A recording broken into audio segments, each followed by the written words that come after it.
கோட்பாடு அமர்விலே தற்பொழுது மாத்தியானிக சமயத்தை தொடர்ச்சியாக கௌமாரம் என்ற தலைப்பிலே சபையானது தூங்குகின்றது. முதற்கண் நிகழ்வாக நமது உடையாளூர் வித்தியார்த்திகளுடைய இறை வணக்க நிகழ்வான தற்போது நடைபெறுகின்றது. ஸ்தாபனம். குருப்யோ நமஹ. ஹரோம். ஓம் ஏதத்தே ஸ்தோமம் துவிஜாத விப்ரோரதம் நதீரஸ்வபாதக்ஷம் யதீதக்னே பிரதித்வம் தேவஹர்யாஸ்வர்வதீரபயே நாஜயேம துவிக்ரீவோ விருஷபோ வா விருதானோ சக்வா ஹர்யசமஜாதிவேதாः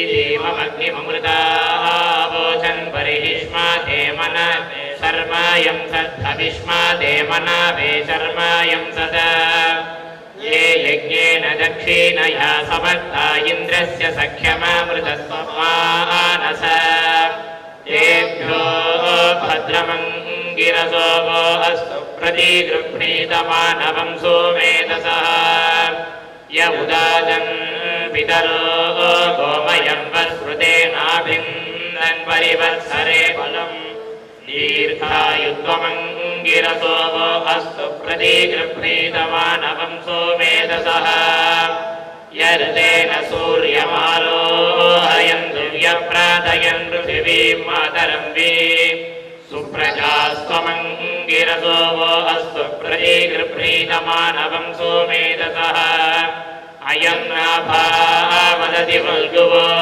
गृहे देवपुत्रार्भयदर्शनोदन सुब्रह्मण्यमङ्गिरसो वो अस्तु प्रतिगृह्णीतमानवं सोमेधसः विरूपासैदृशयस्तैगम्भीरवेपसः ते अङ्गिरसस्थूणवस्ते अग्ने परिजज्ञिरे ये अग्ने परिजज्ञिरे विरूपासो दिवस्परि नवग्नो न दशर्गो अङ्गिरस्तमस्य च देवेषु मह्नदे ॐ सदाशिवसमारम्भां दूर्वासाचार्यमध्यमाम् अस्मदाचार्यपर्यन्तां वन्दे गुरुपरम्पराम् अग्राही किल ईश्वरः परशिवः तस्मात् सदेशः शिवः नादात्मा सकलाकलः प्रभुरतो नन्देश भट्टारकः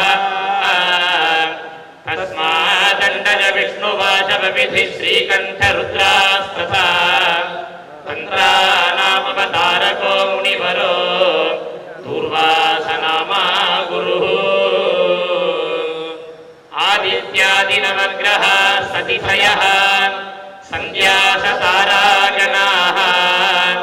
मासाब्धारितवस्तलग्नदिवसाः पक्षामृतूनाङ्गनाः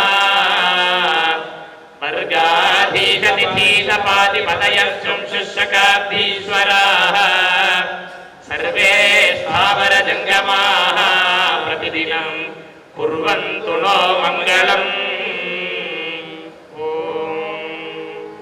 அண்ணா சபாபதியாய் வீட்டிலிருந்து பழனி அண்ணா நமக்கு அதை அருள உள்ளார்கள் கௌமார தந்திரங்களை பற்றி. அதன் முன்னதாக சபாபதி அவர்களுக்கு சபையினுடைய மரியாதையானது தற்போது சேவிக்கப்படுகின்றது. நம்முடைய காவி அண்ணா அண்ணாவிற்காக இயற்றிய ஸ்வாகத ஸ்லோக படனமானது தற்போது படனம் செய்யப்பட்டு தொடர்ச்சியாக கௌரவ மரியாதையானது செய்யப்படுகின்றது. उडयालूर सुशालाया मुख्याचार्यं सुभाषिणं शिवशासन तत्परम् आगमज्ञान भास्करं विद्यानिधिं सुवक्तारं सौम्यं लोकहितैषिणं धर्ममार्गरतं धीरं गुहकैङ्कर्यशालिनं स्कन्दानुग्रहसम्पन्नं कौमारतत्त्वबोधकं बालसुब्रह्मण्यं गुरुं स्वागतं व्याहराम्यहम्. स्वागतम्.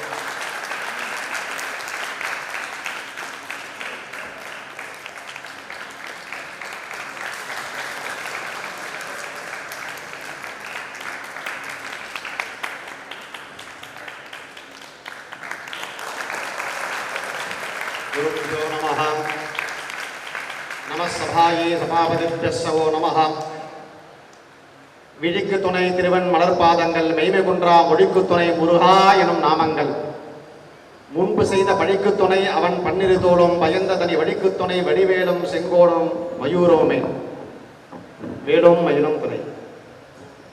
அருமையான இந்த கௌமாரம் என்கின்ற ஞான முதல்வனை போற்றி கொண்டாடக்கூடிய அந்த கௌமார தந்திரத்தை பற்றி நம்மளுடைய இந்த ஞான சபைக்கு காமாட்சி வேத சிவாகம வித்யாலய குரு முதல்வராலே ஏற்பாடு செய்யப்பட்ட இந்த அருசமய கோட்பாடு என்ற இந்த சபையை அலங்கரிப்பதற்காக வந்திருக்கக்கூடிய எங்களுடைய நல் குருநாதர் அண்ணாவிற்கு மாசிலா ஆசுகவி அப்படின்ட்டு பெரியவாலாம் சொல்லுவா.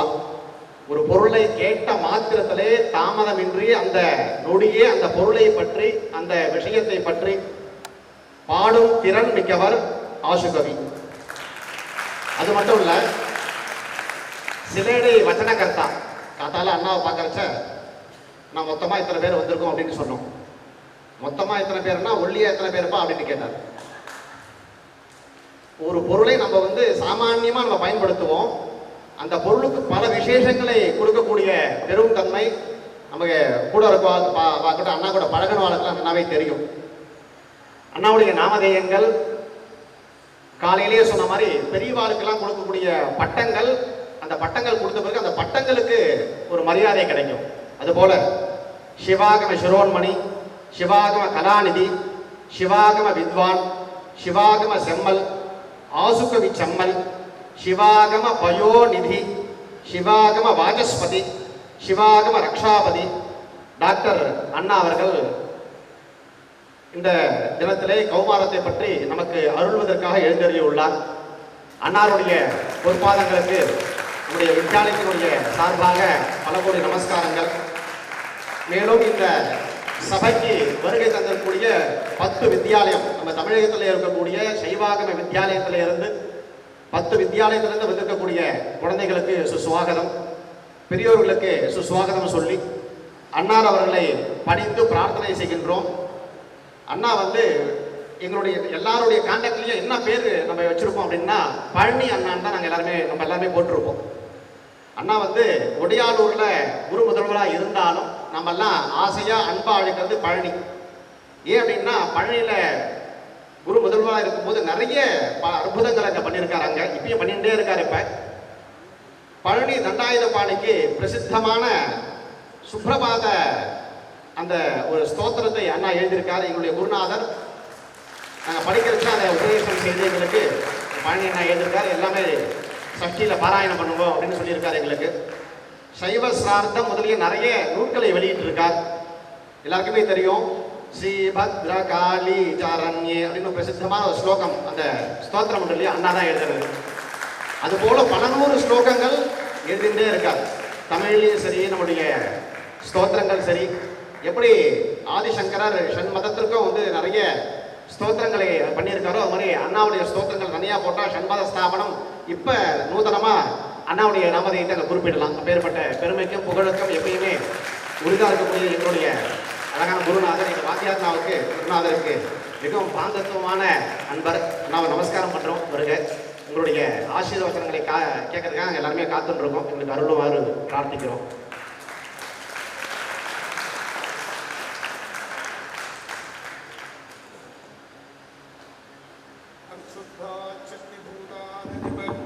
शिवमुखादुद्भवं स्वामिनाथं व्योमक्षेत्रे स्वभूते शिवकलभवने अनन्तपीठे मठान्ते लोकक्षेमाय कृतागम विपुलशिवज्ञानबोधे प्रविष्टं पद्धत्याचार्यमूलं मम हृदि निलयं नौमि दूर्वाससन्तम् श्रीमत्काञ्चन पद्ममध्यनिलयां पीताम्बरालङ्कृतां शङ्खं चक्रवराभयानि दधतीं कालेन्दुमूलीं शिवां सिंहस्योपरि संस्थितां त्रिनयनां मूका त्रिपुरासुरध्वंसिनीं श्रीकोलापुरवासिनीं भगवतीं ध्यायामि मूकाम्बिकाम् नमः शङ्खचक्राभयाभीष्टहस्ते नमस्त्र्यम्बिके गौरि पद्मासनस्थे नमः स्वर्णवर्णे प्रसन्ने शरण्ये नमस्ते महालक्ष्मी कोलापुरेशी कल्पवृक्षाय नमः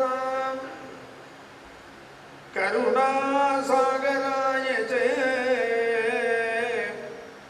कौपीनदण्डहस्ताय कन्दर्पायुधभासिने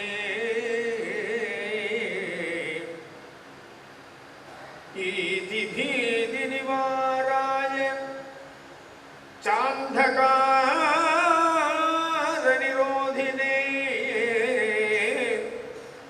ज्ञानप्रदाय शान्ताय श्रीस्कन्दगुरवे नमः ज्ञानप्रदाय शान्ताय श्रीस्कन्दगुरवे नमः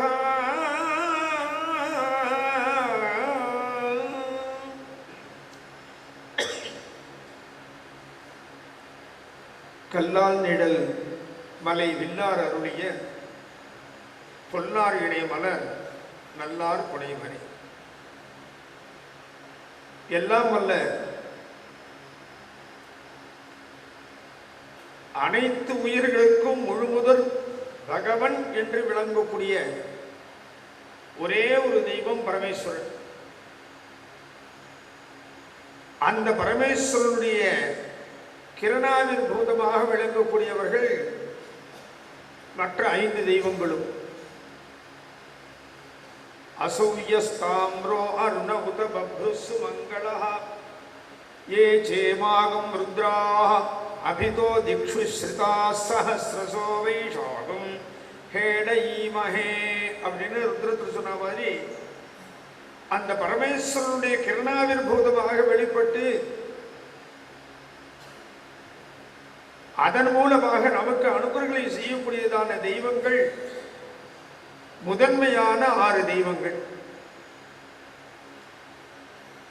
அந்த 6 தெய்வங்களுடைய நிலைகளை மாணவர்களுக்கு உணர்த்தும் வண்ணமும் நாமும் புத்தொழில் பெறும் வண்ணமும் ஒரு சிறந்த நிகழ்ச்சியாக இந்த இடத்திலே நமது சோமங்கலம் கிராமத்திலே, எங்களுக்குன்னா இந்த பாடசாலை இருக்கிறதுக்கு முன்னாடி சோமங்கலம்னு ஒரு ஊர் இருக்குன்னு எங்களுக்கு தெரியாது.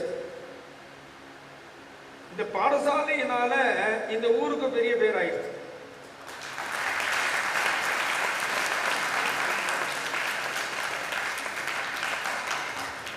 குன்னக்குடின்னு ஒரு ஊர் கேள்விப்பட்டிருக்கீங்களா? கேள்விப்பட்டிருக்க முடியாது. ஆனால் குன்னக்குடி வைத்தியநாதன்னா எல்லாருக்கும் தெரியும். குன்னக்குடினாலே வைத்தியநாதன் பேர் தான் ஞாபகம் வரும். அல்லூர்னு ஒரு ஊர் எங்க இருக்குன்னு யாருக்கும் தெரியாது. ஓ அல்லூரா அப்படின்பா. என்ன அர்த்தம்னா அல்லூர் சிவாச்சாரியர் வச்சுதான் அல்லூர். அது மாதிரி இந்த ஸ்ரீ காமாட்சி வேத சிவாகம வித்யாலயத்தினுடைய பெயரை வச்சுதான் இந்த ஊருக்கு சோமங்கலம்னு பேர் உண்டு.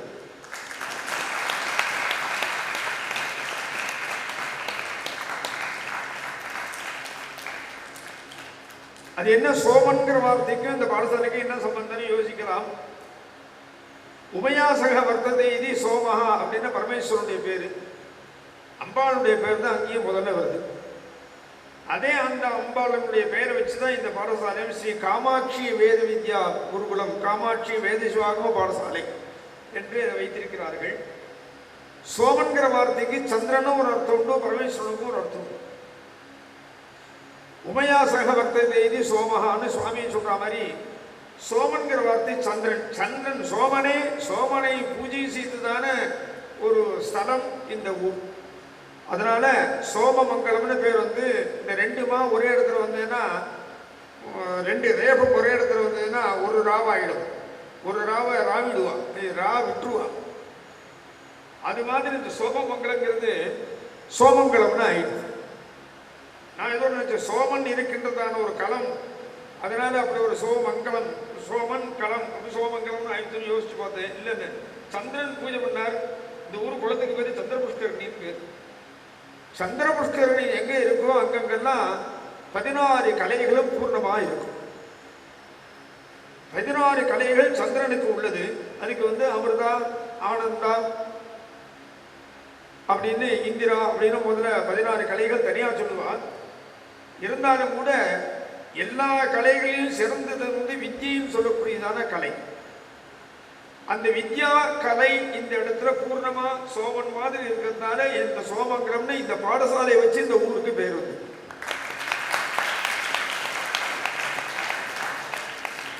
அதிலும் தலைமை முதல்வராக விளங்குகின்ற எங்களுடைய அன்பர், மிகுந்த ஆகம வித்வானாக இருந்தாலும் கூட எளிமையாக பழகக்கூடியவர் இந்த பாடசாலையினுடைய முதல்வர் ஹேமநாத் சிவாச்சாரியார் என்று சொல்லக்கூடிய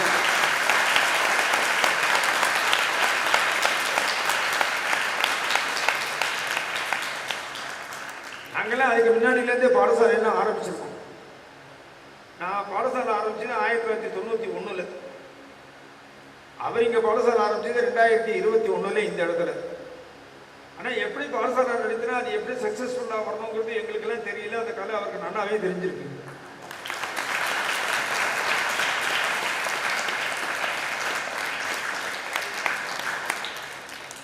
என்ன அந்த கலையினுடைய முதன்மையானது என்னன்னா, மாணவர்களிடம் தன்னுடைய குழந்தையை போல ஒரு வாத்சல்யம்.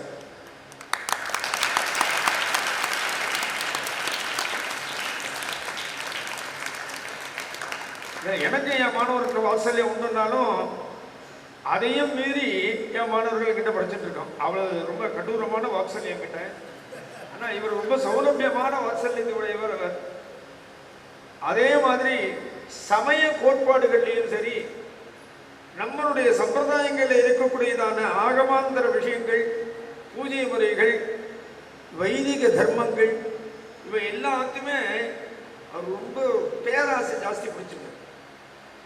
அவர்கிட்ட படிக்கிற எல்லா பசங்களுக்கும் இந்த எல்லா விஷயமும் தெரிஞ்சுக்கணும்னு நினைக்கிறார். எல்லா விஷயங்கிற வார்த்தைக்கு என்ன அர்த்தம்னா, 18 விதமான வித்யைகள் பரமேஸ்வரன் உபதேசம் பண்ணார்னே காலப்பட சொன்னார் இல்லையா? அஷ்டாதசானாம் ஏதாசாம் வித்யானாம் பின்ன பத்மனாம் ஆதி கர்த்தா கவி சாட்சாது சூலபாணிகி இது ஸ்ருதின்னு வேதம் சொல்லித்து எல்லாத்துக்கும் 18 விதமான வித்யைகளுக்கும் பரமேஸ்வரன் தான் முதல் கர்த்தானார். 18 விதமான வித்யைகள் என்னென்ன? 4 வேதங்கள், அனைத்து சாஸ்திரங்கள், புராணம், பாரதம். வேதத்தினுடைய அங்கங்கள் 6. சாஸ்திரங்கள், புராணம், பாரதம், 4 வேதங்கள், 4, 3, 7. இது 6 வகையான வேத அங்கங்கள். உபவேதம் சொல்லக்கூடியதான உபனிஷத்துக்கள். வேத அங்கங்கள் 6, உபனிஷத்துக்கள் 6, மொத்தம் 7, 7, 14. காமிகம் முதலான ஆகமங்கள், ஆயுர்வேதம், தனுர்வேதம், காந்தர்வ வேதம். இதுதான் மொத்தம் 18 விதமான வித்யைகள். வேதாஸ்ச சர்வசாஸ்திராணி புராணம் பாரதம் ததா வேதாங்கானு உபவேதாஸ்ச காமிகாதி ஆகமானபி ஆயுர்வேதா தனுர்வேதா காந்தர்வோபிச்ச சப்தமாக. இப்படி 18 விதமான வித்யைகளையும் பரமேஸ்வரன் எப்படி போதித்தாரோ அதே மாதிரி என்னுடைய மாணவர்கள் எல்லாரும் இங்க கத்துக்கணும்னு ரொம்ப பிரயாசையா இருக்காரு. அப்படி ஒரு பேராசை அவருக்கு மட்டும்தான் இருக்குன்னு நான் சொல்றேன்.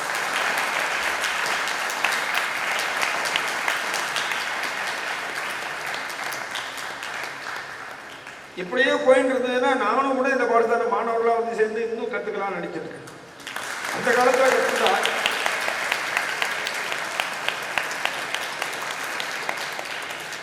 என்கிட்ட படிச்ச பையனோட குழந்தைகள்லாம் இங்க வந்து சேர்ந்திருக்காங்க. அதுக்கு காரணம் என்னன்னா இந்த பாடசாலையுடைய மகத்துவம் தான் காரணம்.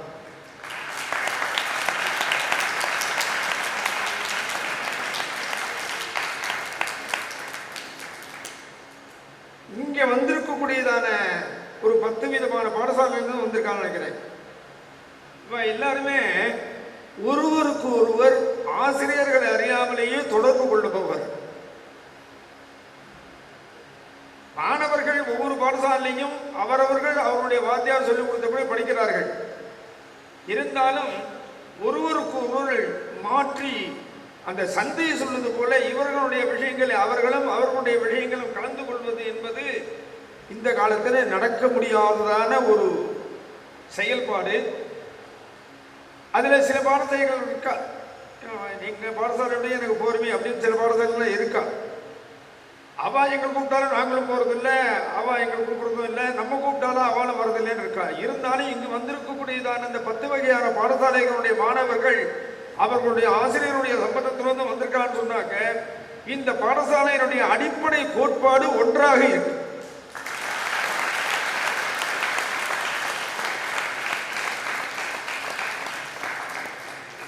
முக்கியமா உடையாளூர் பாடசாலை, காரைக்கால் பாடசாலை, நம்ம சோமங்கலம் பாடசாலை, 3 பாடசாலை மாணவர்கள் தனித்தனியாவே நல்லா பேசிட்டு இருக்கா. எங்க இவாளுக்கு அடிப்படை நூல் இருக்குன்னு சொன்னா ஹேமநாத சிவாச்சாரியார் தான் அதுக்கு 3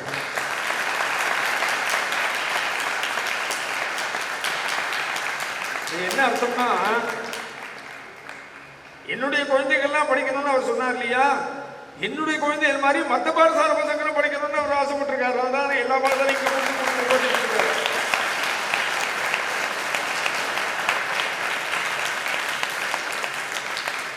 அப்படி ஸ்ரீ காஞ்சி காமகோடி பீடாதிபதி ஜெகத்குரு ஸ்ரீ ஆச்சாரியால்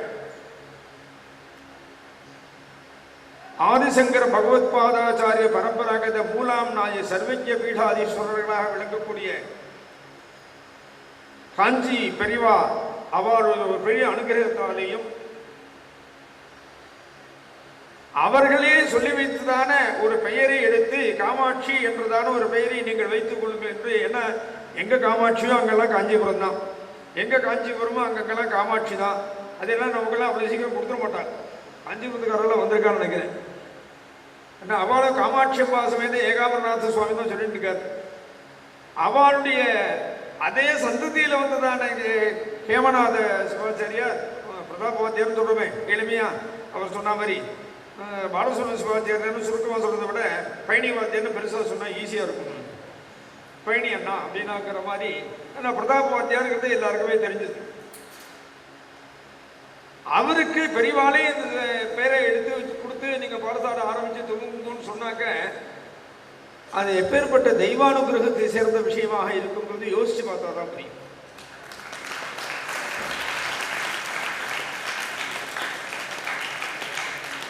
அப்படி நடந்திருக்கிற இந்த பாடசாலையுடைய 5வது ஆண்டு விழாவினுடைய ஒரு சிறப்பு நிகழ்ச்சிகளாக இந்த இடத்துல 3 நாட்களுக்கு, ஒரு நாளைக்கு 2 வேளை யாகசாலை பூஜையும் அதே கணக்கு தான் போட்டிருக்கு. ஒரு நாளைக்கு 2 காலம் தானே, அது மாதிரி 3 நாளைக்கு 3 2 6 காலம். 6 காலம்னா சோமம் களம்ங்கிற மாதிரி 6 களம், களங்கண்ட பெரியவர்கள் இவர்கள்லாம். அப்படி ஒரு 6 விதமான களங்கள்ல இன்றைய தினம் காலையிலே கானாபத்தியம் என்றதான ஒரு அறுவகை செமிப்பாட்டுடைய முதன்மை சுழி உடையதான சுழினா பிள்ளையார் சுழின்னு அர்த்தம். அந்த விநாயகர் சுழி போற்றும் வண்ணமாக காலையிலே சோமசேகர சிவாச்சாரியர் அவர்கள் ரொம்ப அற்புதமாக ரொம்ப அருமையாக அவருடைய கானாபத்தியம் என்கிறதான விநாயகர் பெருமானுடைய பெருமையை மகிமையை அவருடைய மகாத்மத்தை ரொம்ப சிறந்த முறையிலே சொல்லி போதித்திருக்கிறார்கள். அதனை தொடர்ந்து காணமயிலாட கண்டிருந்த வான்கோழி தானும் அதுவாக பாவித்து தானும் தன் பொல்லாச்சிறகை விரித்து ஆடினால் போதுமே கல்லாதான் கற்றகவி என்ற முறையிலே அதனை தொடர்ந்து ஒரு இளமையா இருக்கட்டும் அப்படிங்கிறதுக்காக தான் என்னையும் சேர்த்து இன்றைய தினம் மாலையிலே கௌமானம் என்றதான ஒரு தலைப்பிலே பேசுவதற்கு பணித்திருக்கிறார்கள். அந்த ஆணையை சிறமேற்கொண்டு சில வார்த்தைகள் சொல்வதற்கு இருக்கிறேன். முதல்ல எனக்கு சாதாரணமாகவே ஒன்றும் தெரியாது. அதே நேரத்தில் கொஞ்சம் சரீர சிரமம் கொஞ்சம் இருக்கு தெரியும். இந்த மெட்ராஸில் ஒரு ஃபிட்னஸ் ஸ்பெஷலிஸ்ட்டை போய் செக் பண்ணிட்டு வந்தோம். 2-3 ஊரில் போய் முதல்ல என்ன சொன்னால் ஆப்ரேஷன் பண்ணணுன்னு போன வாரம் பயமுறுத்தினான். அந்த அளவுக்கு சரீர சூழ்நிலை இருந்தது. இருந்தாலும் பெரிய டாக்டர் போனோடனே ஆப்ரேஷனாக வேண்டாம், மாத்திரை போடலாம். ஆனாலும் நீங்கள் கொஞ்சம் வயிற்று தூக்கக்கூடாது, இறஞ்சி பேசக்கூடாது, தொடர்ந்து கத்தக்கூடாது, இப்படியெல்லாம் சொல்லியிருக்கார். இதெல்லாம் சிறமேற் கொண்டும் அதே சமயத்தில் சொல்ல வந்த விஷயங்களை என்னுடைய அறிவுக்கு எட்டிய வரையிலும், ஏன்னா மூளை வேலை செய்யாது, இருந்தாலும் அந்த வேலை செய்யாத மூளைக்கு எட்டிய வரையிலும் சில வார்த்தைகள் சொல்வதற்கு, யாம் ஓதிய கல்வியும் எம் அறிவும் தாமே பெற வேலவர் தந்ததனால் பூமேல் மயில் போய் அறம் மைப்புணர்வீர் நாமேல் நடவீர் இல்லை என்ற கந்தர் அனுபூதி பணி எது சொன்னாலும் சொல்ல வைப்பது சொல்வது முருகப்பெருமான். அதிலே தவறுகள் ஏற்பட்டு இருக்கணும்னுலாம் சொல்ல முடியாது, தவறுகள்லாம் நிறைய வரும். அது என்னை சிறியேன் என்றதான ஒரு நிலையிலே எல்லோரும் அதை பொறுத்து வருமாறு கேட்டுக்கொண்டு சில வார்த்தைகளை சொல்வதற்கு முற்படுகிறேன். ஏன் என்ன போய் இந்த கௌமாரத்தை பற்றி சொல்லணும்னு சொன்னான்னா, கௌமாரங்கிறதே முருகப்பெருமானை பற்றி இதுதான், இது எல்லாருக்கும் தெரிஞ்சது தானே. ஏன்னா ஸ்காந்தம்னு வச்சுக்கலாம், பால்யம்னு வச்சுக்கலாம், சுப்பிரமணியம் இல்லைன்னா சௌப்பிரமணியம்னு ஏதாவது வச்சுருக்கலாம். ஏன் குமாரன் வச்சுனான்னு சொன்னால், அழகுக்கு முதற்கடவுள் முருகப்பெருமான். அழகு என்றால் குமரன், முருகன், குரு புங்கவன் என்று அழகன் என்று இந்த கந்தர் அனுபூதியிலே சொல்லுவார். அழகன்கிற வார்த்தைக்கு தமிழில் இன்னொரு அர்த்தம் என்னன்னா முருகன் பேர். அழகன்னா முருகன் தானா. அழகன்னா எப்படி இருக்கும்னா, எல்லாரும் அழகனை பற்றி சொல்றதுன்னா மன்மதனை பற்றி தான் சொல்லுவோம். மன்மதன் அழகுப்பா. மன்மதன் கருப்பா சேப்பானே தெரியாது. மன்மதன் வந்து ஓரளவுக்கு கருப்பு தான், ஏன்னா பெருமானுடைய பிள்ளை, மகாவிஷ்ணுடைய பிள்ளை மன்மதன். அந்த லக்ஷ்மி சுதன் கமலாசுத சுந்தர ரூபதரம்னு பாடலாம் பாடுவா. கமலாசுதன்னா லக்ஷ்மியனுடைய குமாரன்னு அர்த்தம். அந்த மன்மதன் கொஞ்சம் கருப்பு தான், மகாவிஷ்ணுவுக்கு தான். நமக்கு வந்து கருப்பு தள்ளுபடியெல்லாம் கிடையாது. கருப்பும் சிவப்பும் நமக்கு ரெண்டு விஷயம். கருப்பும் சிவப்பும் வெள்ளையும் நமக்கு ரெண்டும் ஒன்றாக தான் இருக்கிறோம். இது ரெண்டும் தான் நமக்கு முழுமுதற் பரபிரம்மம்னு சொல்லுவோம். எப்படின்னா, நம்மளுடைய தெய்வத்தை காணணும்னா நம்ம வாயை விட்டு பேசணும். வாயை விட்டு பேசுவது என்பது ஏதோ வாய் வந்தது உணர்றதுன்னு இருக்கக்கூடாது. பொய் சொல்லக்கூடாது, உண்மையை மட்டும்தான் பேசணும். அந்த உண்மைக்கு சமஸ்கிருதத்தில் சத்தியம்னு பேர்.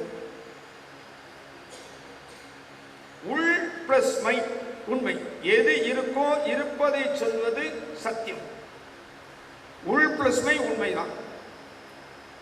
ஆனா உண்மையினால நமக்கு நன்மை உண்டான்னு கேட்டா, எல்லா உண்மையும் நன்மை பயக்கணும் சொல்ல முடியாது.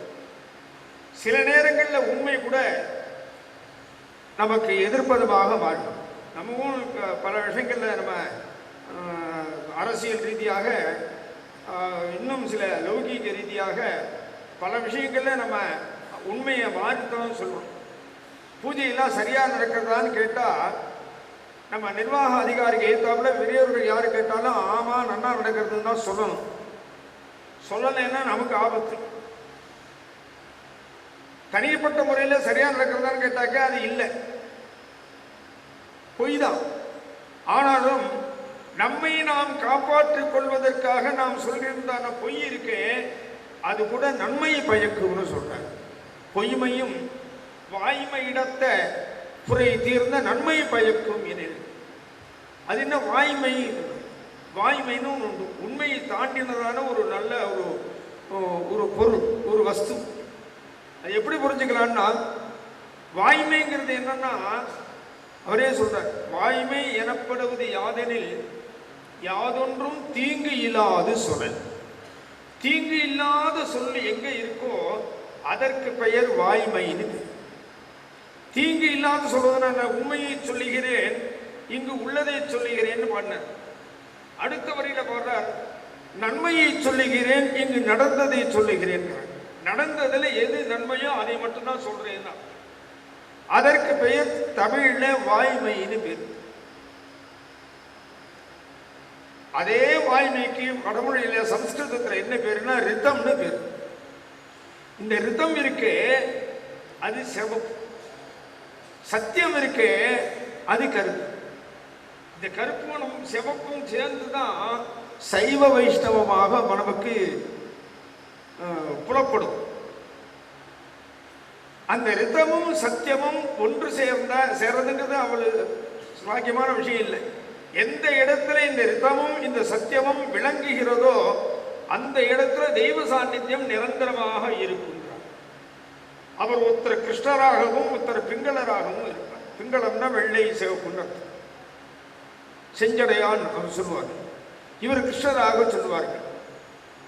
இந்த ரிதம் சத்தியம் கிருஷ்ண பிங்களமாக இருக்கக்கூடிய அந்த தெய்வத்தை நான் வணங்குகிறேன். அந்த தெய்வத்திற்கு வணக்கம். அந்த தெய்வம் யாருன்னா இதுதான் எங்களுக்கு முழுமுதற் பரபிரம்மம் பெருங்கடவுள் அப்படின்னு சொல்றாரு. ரிதகம் சத்தியம் பரம் பிரம்ம புருஷம் கிருஷ்ண பிங்களம் ஊர்த்வரே தம் விரூபாட்சம் விஸ்வரூபாய வை நமோ நமஹ. ஊர்த்வரேதஸ்னா யாருக்கு பேருன்னா பரமேஸ்வரனுக்கு தான் பேர். சுப்பிரமணிய சுவாமி அர்ச்சனையில வரும் ஊர்த்வரேத சுதாய நமஹா, ஊர்ஜ கதிதாயகாய நமஹா. ஊர்த கதிதாயகான மேல் நோக்கி. சில பேருடைய செயல்பாடுகள்லாம் பார்த்தா அதோகதி ஆயிடும், கீழ் நோக்கிய செயல்பாடுகளாக ஆயிடும். அதோகதி என்ன ஆச்சுரா என்ன செஞ்சானே என்ன ஆச்சுன்னு கேட்டா அதோகதி தான் அப்படின்றோம். அது இல்லை, இவர் ஊர்த கதிதாயகாயனு சுப்பிரமணிய சுவாமி பற்றி சொல்றாரு. இப்படி நமக்கு மேல் நோக்கு நல்ல பலனை மன்னிச்சுக்கணும், கொஞ்சம் ஆசுவாசப்படுத்திக்கிறோம். மேல் நோக்கு நல்ல பலனை நாம் செய்ய வேண்டும் என்பதற்காக நமக்கு நல்ல பலனை தரக்கூடியதான ஒரு கடவுள் யாருன்னா முருகப்பெருமான் தான் சொல்றார். ஊர்த்வரேதஸ்ஸுதோர்த்வகதிதாயகா ஊர்ஜபாலகா ஊர்ஜிதோர்ஜித சாசனஹா இப்படின்னு சுப்பிரமணிய சகஸ்ரநாமத்தில் வரும். அதனால இந்த பரமேஸ்வரன் மகாவிஷ்ணு என்றதான ரெண்டு தெய்வம் இருக்கு. இவர் ஊர்த்வரேதஸ், அவருக்கு என்ன பேருன்னா விஸ்வரூபம்னு சொல்லிட்டார். விஸ்வரூபம்னா யாரு? மகாவிஷ்ணு தான். எங்க சொல்லியிருக்குன்னா விஸ்வம் விஷ்ணு ஷட்காரா பூத பவ்ய பவத் பிரபு. இந்த லோகம் தான் மகாவிஷ்ணு, அந்த மகாவிஷ்ணு தான் இந்த லோகம். ஓ, விஸ்வரூபம் யாருன்னா மகாவிஷ்ணு தான். அந்த விஸ்வரூபத்துக்கும் இந்த ஊர்த்வ ரேதஸுக்கும் நான் நமஸ்காரத்தை தெரிவிக்கிறேன். அதனால என்ன கிடைக்கும்னா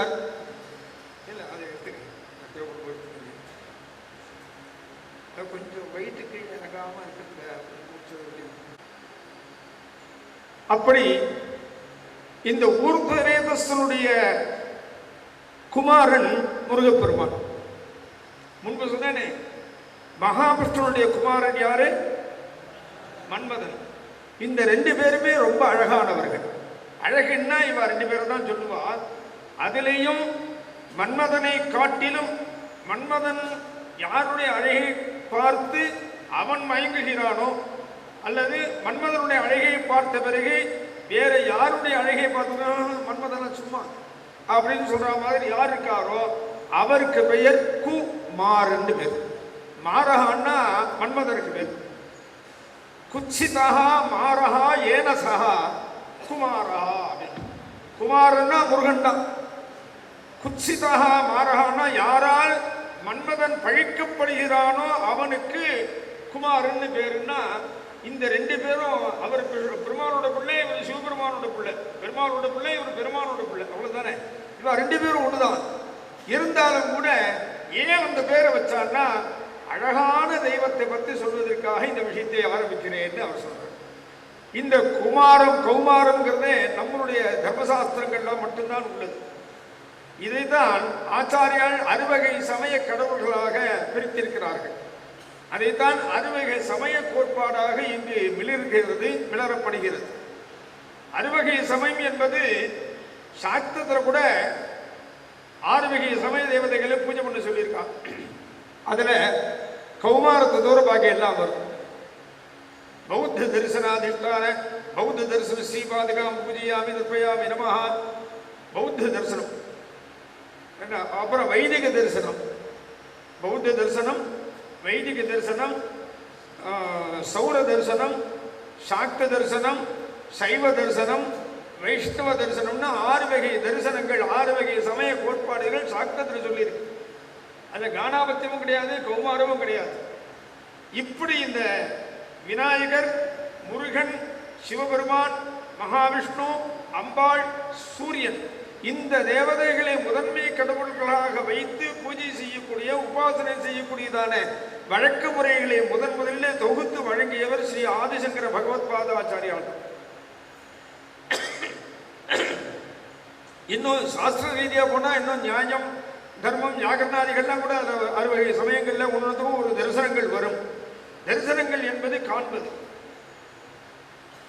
திரிசோகோ தரிசயிதா ஆத்மா தஸ்ய தரிசயிதா சிவா தஸ்மாது தஸ்மின் பராம் பக்தின் புரியாது ஆத்ம உபகாரகன்னு சொல்லுவார். தரிசனம் என்பது காண்பது, புரிந்து கொள்ளுதுன்னு அர்த்தம். அதுக்கு புரிந்து கொள்ளுதல் என்பது உள்ளத்தின் வயப்பட்டது. அந்த உள்ளத்தின் வயப்பட்டு புரிந்து கொள்ளக்கூடியதான தெய்வங்களுக்கு தான் சிவபெருமானுக்கு 3 வகையான ரூபங்கள் சொல்லிட்டாங்க. அருவம், ரூபாரூபம், ரூபம் அப்படின்னு 3 விதம் சொல்லிருக்காங்க இல்லையா? சகலம், சகல நிஷ்கலம், நிஷ்கலம், இப்படி கீழே மேல இருக்க போயிருக்கா இல்லையா? அது மாதிரி ஒவ்வொரு தெய்வங்களுக்குமே அப்படி சொல்லியிருக்கு. இந்த தேவதைகள் எல்லாமே உபாசனா மூர்த்திகள் தான். நாம் எல்லாரும் கோயிலில் பூஜை பண்றோம். கோயிலில் பூஜை பண்ணும் போது நம்ம என்ன பண்றோம்னா எல்லா விதமான உபச்சாரங்களையும் பண்றோம். இந்த பூஜை என்பது 2 வகைப்படும். அது என்னன்னா, உள்ளார்ந்து பூஜை செய்யக்கூடியதான பூஜைக்கு உபாசனைன்னு பேர். வெளியே செய்யக்கூடியதான கிரியைகள் வழியாக இருக்கக்கூடியதான பூஜைக்கு உபச்சாரம்னு பேர். இந்த உபச்சாரமும் உபாசனையும் எங்கு சேர்றதோ அந்த இடத்துல உடலும் உயிரும் சேர்வது போல. அதனால்தான் எந்த தெய்வத்தை பூஜை செய்தாலும் மனமொழி மெய்யாலே தினம் உன்னை தூதிக்க அப்படின்னு ஒரு பாட்டு தரது. மனம், மொழி, மெய்யாலே. மனசினாலே மந்திரம், மன்னிக்கணும், மனசினாலே பாவனை, மொழியினாலே மந்திரங்கள், செயல்பாடுகளினாலே கிரியைகள். மந்திர கிரியா பாவனா ரூபமாக விளங்கக்கூடியதான் எல்லா விதமான கோயில் பூஜையும். ஆத்மார்த்த பூஜை அப்படிதான் சொல்லுது. மனசிலே தியானம் பண்ணணும், வாக்கிலே மந்திரம் ஒழிக்க வேண்டும், கைகளிலே செயல்பாடுகளே செய்ய வேண்டும். இது மந்திர கிரியா பாவனா அப்படின்னா மனோவாக்காய அப்படின்னு சொல்லுவோம். மனசு, வாக்கு, காயம், இது 3ம் நமக்கு நிரந்தரமாக நம்முடைய உபாசனைகளுக்கும் உபச்சாரத்திற்கும் உறுதுணையாக இருக்கக்கூடியது இந்த 3 தான். அதனால தான் இதை முதல்ல கத்துக்கணும்னு சொல்றா. கத்துக்கணும்னா எதை கத்துக்கிறதுன்னு சொன்னா, கசடர கற்க அப்படின்னு திருக்குறள்ல சொல்றாரு வள்ளுவர். எதை கசடர கற்க? நான் கற்பவை. கசடர கற்க கற்பவை என்ன அர்த்தம்னா, கற்பவைகளை எது யார் கற்க வேண்டுமோ அவர்கள் அதை கற்க வேண்டும்னு அர்த்தம். இங்கே நம்பி உட்காந்து சுக்ரஜுர்வேதத்தை போய் கத்துக்கலான்னு சொன்னா என்னால முடியாது. எனவே அதர்வணத்தை போய் கத்துக்கலான்னு சொன்னா என்னால முடியாது.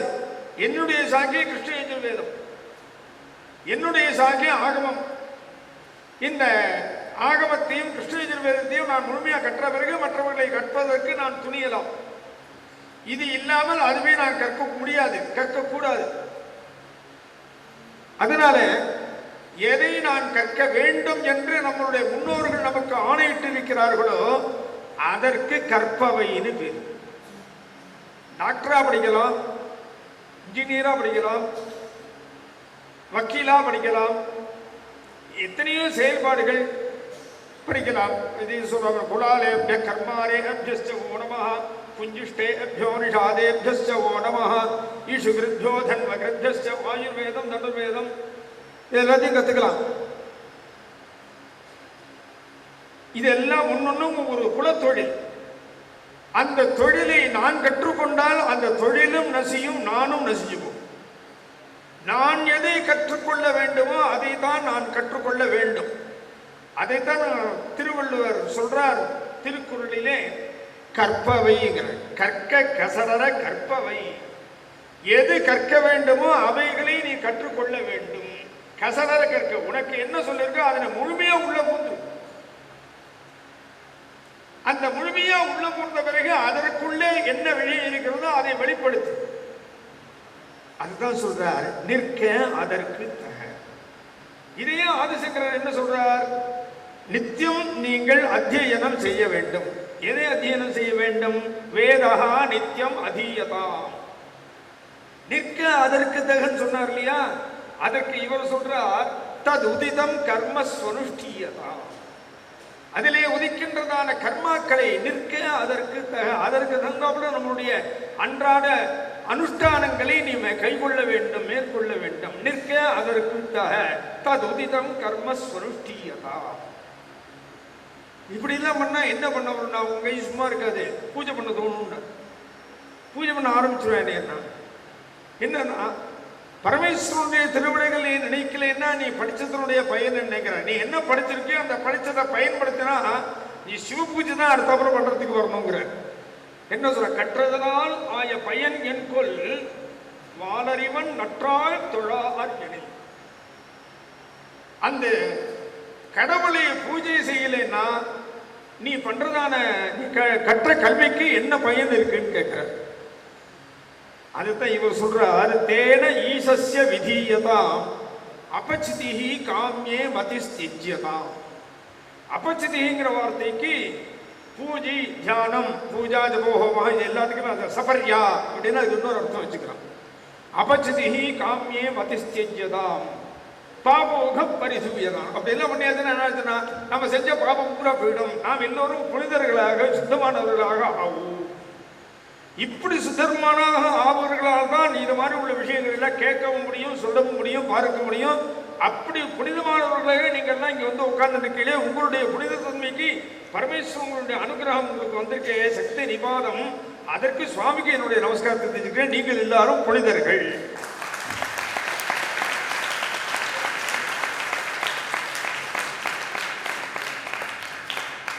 அப்படி கற்றுக்கொள்ளும் போது எதை கற்றுக்கொள்ளணும்னு சொல்லிட்டு முன்னாடி சொன்ன மாதிரி வேதாம்ச சர்வசாஸ்திராணி புராணம் பாரதம் தான். இதில் ஏதாவது ஒன்று 18 விதமான வித்தியைகளில் ஏதோ ஒரு வித்தியை நாம் கற்றுக்கொண்டால் அதிலிருந்து நாம் நம்மளுடைய வாழ்க்கையை மட்டுமல்ல நமது உலகத்திற்கே நன்மையை செய்ய முடியும் அப்படின்னு காட்டுகிறார்.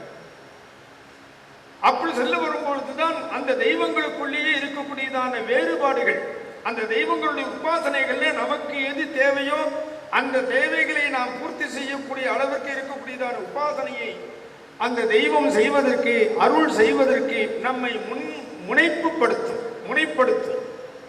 அதற்கு நாம் முயன்று செய்வோம். அப்படி முயற்சி செய்யும் பொழுது முதலிலே வரக்கூடியதான கடவுள் யாருன்னா முருகப்பெருமான் தான். ஏன்னா நம்ம ஊர்ல உதித்ததான முருகப்பெருமான் கடவுள்னு சொல்லிட்டு காத்தா முருகன் தமிழ் கடவுள்னு. தமிழ் கடவுள்ங்கிற வார்த்தை ஒன்று சரிதான். ஆனா தமிழகத்துக்கு மட்டுமே உள்ளதான கடவுள் இல்லை. முருகப்பெருமான விளையாண்டது பூரா தமிழ்நாட்டில் தான்.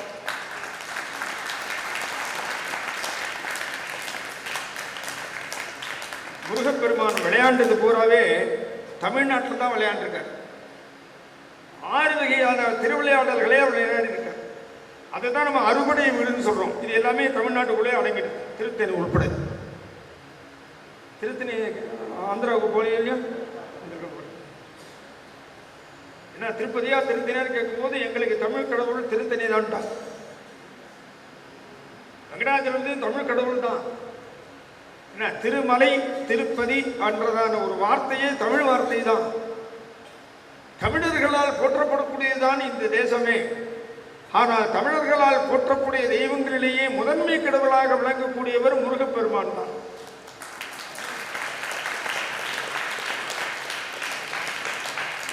அவர் விளையாடிய 6 வகையான விளையாட்டுகள். 6 வகையான விளையாட்டு என்னன்னா, முதல்ல கல்யாணம் பண்ணிட்டார்னு வரும், 2வது அசுரனை சம்ஹாரம் செய்தார்னு வரும், 3வது யோக நிலையில அமர்ந்தார்னு வரும், இருந்தார்னு வரும், 4வது உபதேசம் செய்தார்னு வரும், 5வது வள்ளி திருமணம் செய்து கொண்டார் சல்லாபம் செய்தார்னு வரும், 6வதாக பழமுதிர் சோழியும் சொல்வார்கள். எங்கெங்கெல்லாம் குன்று இருக்கோ அந்த குன்று இருக்கும் இடமெல்லாம் குமரன் இருக்கும் இடம் என்றும் சொல்லுவார்கள்.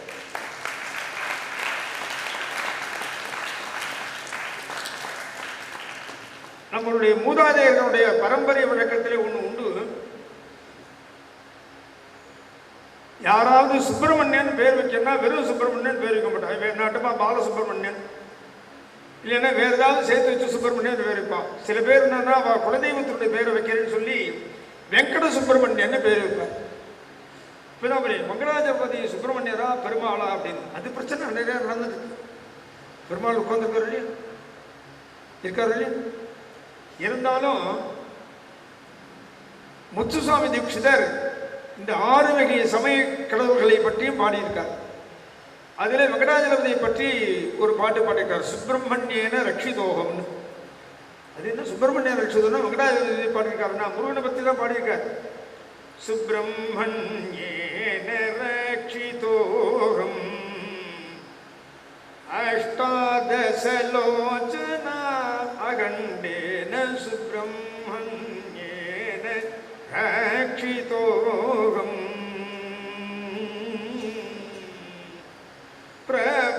பிரப்ரவமாதி பிரப்ரவமாதி பூஜித பதேன புரந்தரநாதேன வகலேன சுப்பிரமணியேன பட்டு எங்கே சரணத்தில் எங்கே சைல விகாரேன வரேன வல்லி தேவசேனாரமணேன ஆகார விருத்தேன சாந்தேன போக மோக்ஷ பிரதேன நித்யேன வெங்கடேஸ்வர நாம ரூபேண விசித்திர விசாக மகோத்சவேன.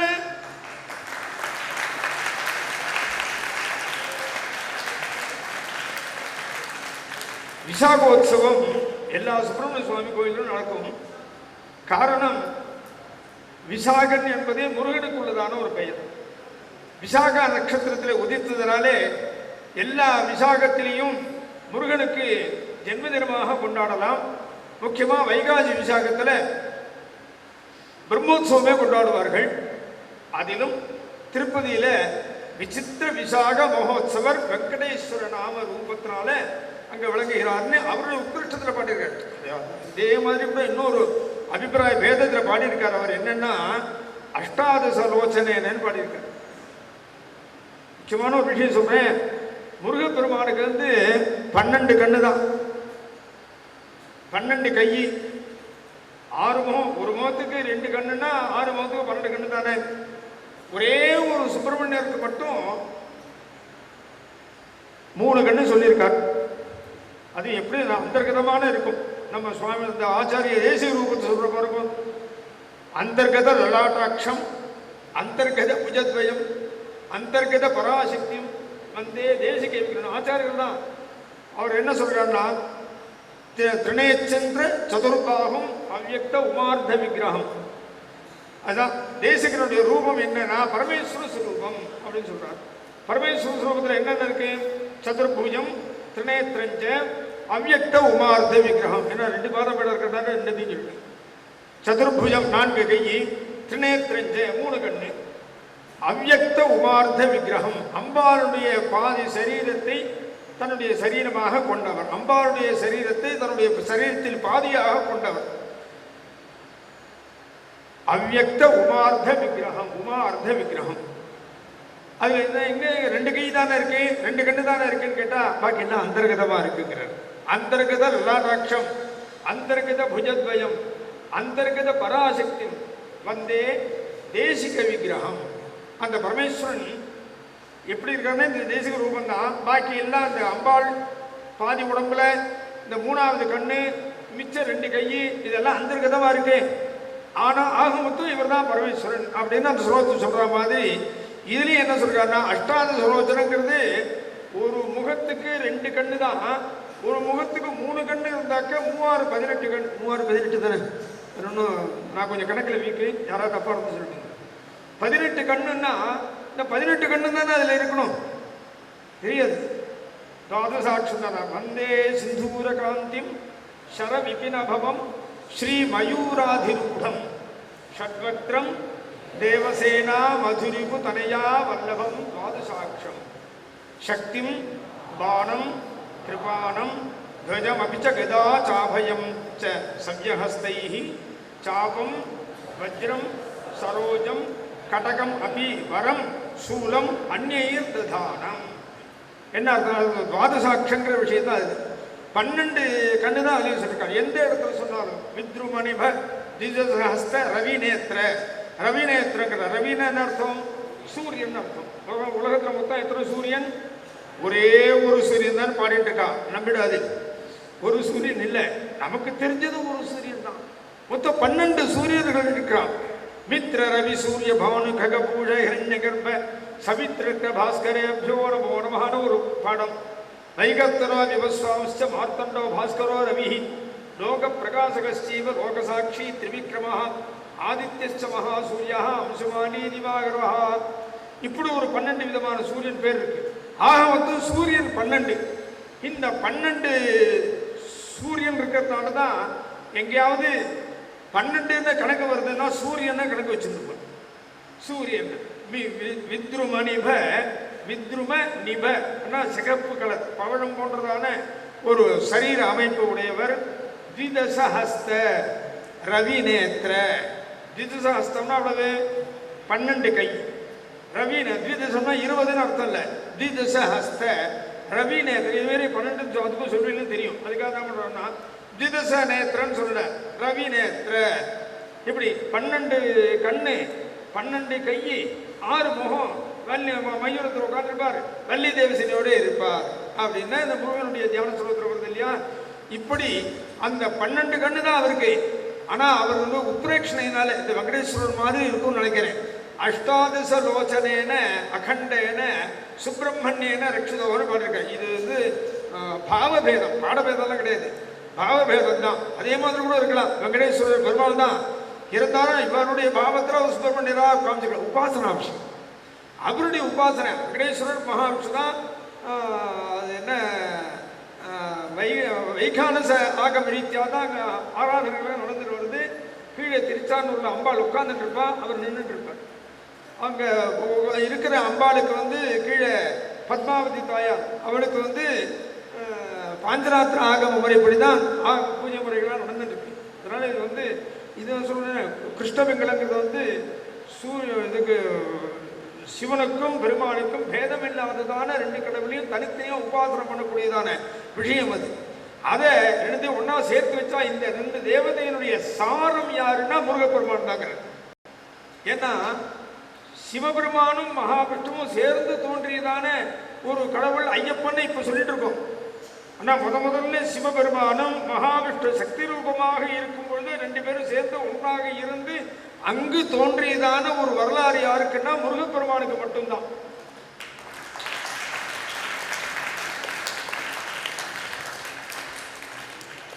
அதோடு மட்டுமல்ல, அந்த முருகப்பெருமானோடு சேர்ந்ததான ஒரு மூர்த்தி தான் அனுகிரக மூர்த்தியாக நம்ம சைவாகமத்திலே கருதப்படுகிறது.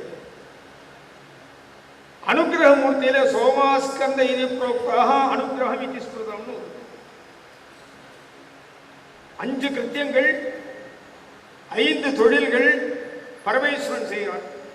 சிருஷ்டி கிருத்தியத்துக்குன்னு ஒரு 5 பரமேஸ்வர ஸ்வரூபம். உபயாசகித ஸ்ரீவ சுகாசீனஸ்த தெய்வதா கல்யாணுக்கு காரகத்தை அதை சுருக்கிக்கிறேன். அந்த சிருஷ்டிக்கு ஒரு 5 ஸ்வரூபம், ஸ்திதிக்கு 5 ஸ்வரூபம், சம்ஹாரத்துக்கு 5 ஸ்வரூபம், திரோபாவத்துக்கு 5 ஸ்வரூபம், அனுகிரகத்துக்கு 5 ஸ்வரூபம். அதில் அனுகிரகத்தில் கடைசியாக வரக்கூடியதான மூர்த்தி யாருன்னா, பாக்கி எல்லாம் சுவாமி அம்பாள் மட்டும் இருக்கும். சில இதில் சுவாமி மட்டுமே இருக்கும். ஆனால் சுவாமி அம்பாள் சுப்பிரமணிய சுவாமியோடு சேர்ந்து இருக்கக்கூடியதான ஒரு சுரூபம் எதுன்னா சோமாஸ்கந்த ரூபம் மட்டும்தான். அது என்னன்னா, சோமாஸ்கந்தருக்கு இந்த காலத்தில் சொல்லணும்னா அவர் வந்து இந்த இது சொல்றாரு, எலக்ட்ரான் நியூட்ரான் சொல்லுவாங்க. இந்த எலக்ட்ரான்ங்கிறத வந்து கரண்ட் பாஸ் ஆகுது, பாசிட்டிவ். அதில் நியூட்ரான் வந்து அதை எதிர்த்து போகும் இல்லையா. Electron neutron. நியூட்ரான்ங்கிறது வந்து சக்தி. இந்த சிவமும் சக்தியும் சேர்ந்தால் சிவசக்தியாக மட்டும் இருக்காது, மத்தியில் புளூட்ரான்னு ஒன்று உண்டு. இந்த புளூட்ரான்ங்கிறது யாருன்னா ஆனந்தத்தை தரக்கூடியதான முருகப்பெருமான் தான்.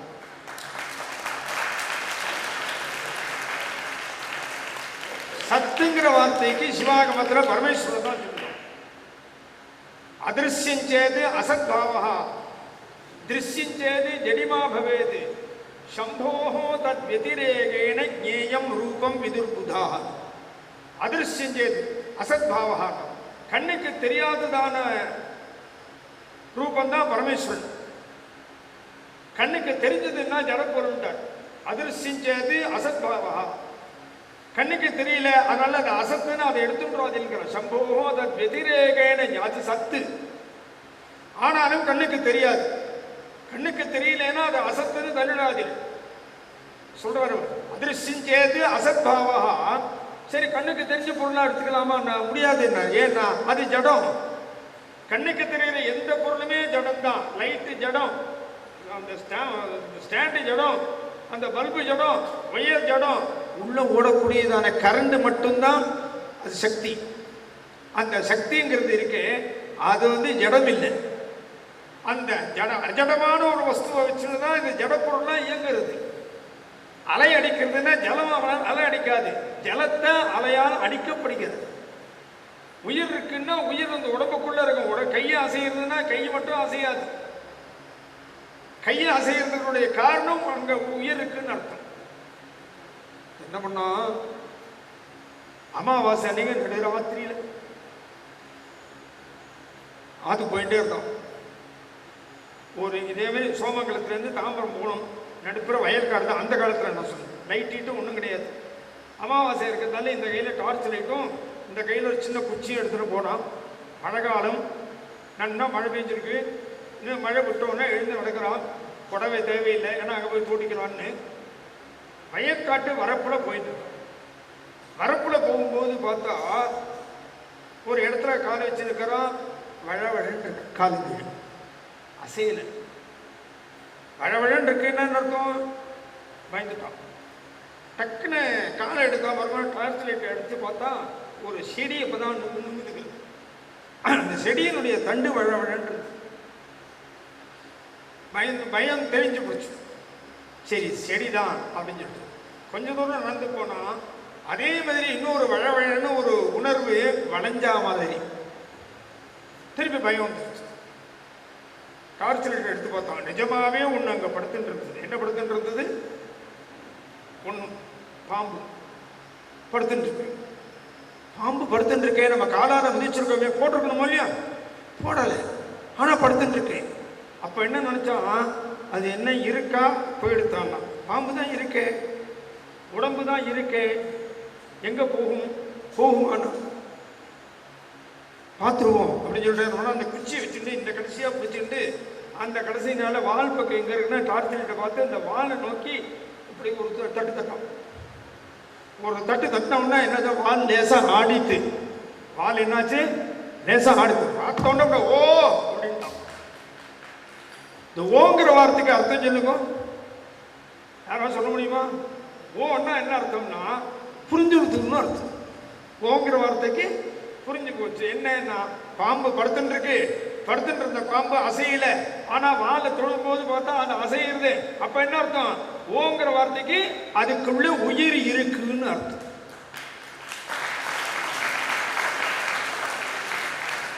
இதைத்தான் சிவஞான சித்தியார் சொன்னதாக நாஸ்திகவாதிகளாம் சொல்லுவாங்க.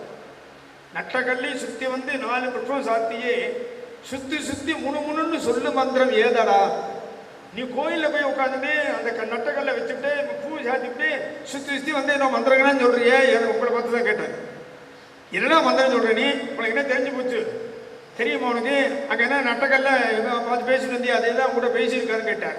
நட்டக்கல்லும் பேசுமோ நாதன் உள்ளிருக்கையில் சுட்ட சக்தி சட்டுவம் கரிச்சுவை அறியுமோன்னு.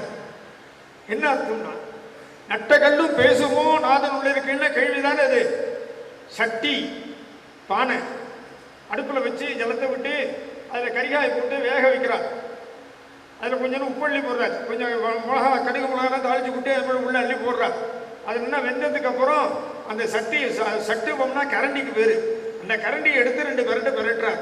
இந்த பெரட்டும் போது அந்த கரண்டி சொல்லித்தான், எனக்கு கொஞ்சோண்டு உப்பு இல்லை போடுது சொல்லுமா? எங்கேயாவது கரண்டி சொல்லுமா? இல்லை 2 வெல்லம் மட்டும் போடு. உப்பை ஜாஸ்தி போடுற கொஞ்சம் தண்ணி விடுது. கரண்டி எங்கேயா சொல்லியிருக்கான்? இல்லை அந்த சட்டியாவது சொல்லியிருக்கா உப்பு அள்ளி போடாதப்பா. எல்லாரும் என்ன திட்டுவா, ஒன்றை திட்ட மாட்டான். ஏதாவது சொல்லுவாளா? சொல்ல தெரியாது. சட்டிக்கும் சட்டுவத்துக்கும் உப்பு இருக்கா, உரப்பு இருக்கா, இனிப்பு இருக்கா, என்ன சுவை இருக்குன்னு கரிச்சுவையினுடைய தன்மை அந்த சட்டிக்கும் சட்டுவத்துக்கும் தெரியாது. ஆனா அந்த சட்டியும் அந்த சட்டுவமும் இல்லைன்னா உன்னால சமைக்கவே முடியாதியா.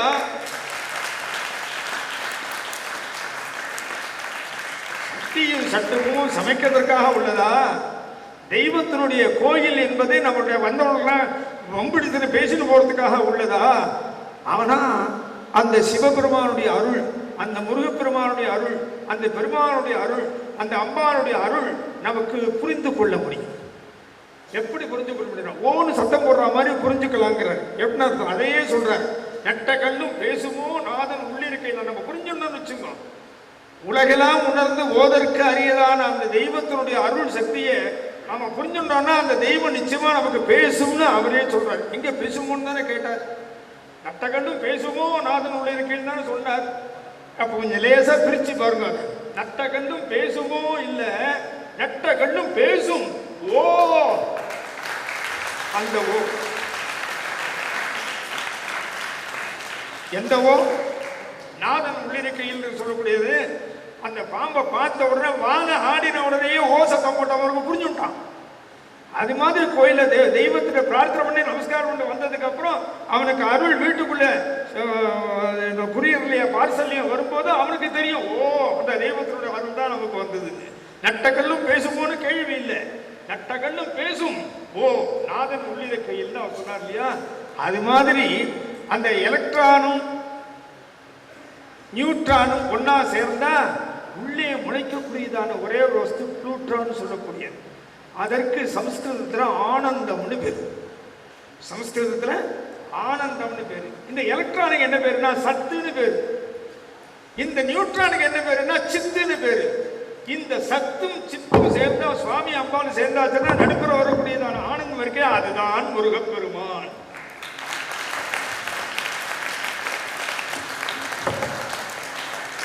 அவர்தான் நிரந்தரமான அனுகிரகமூர்த்தி.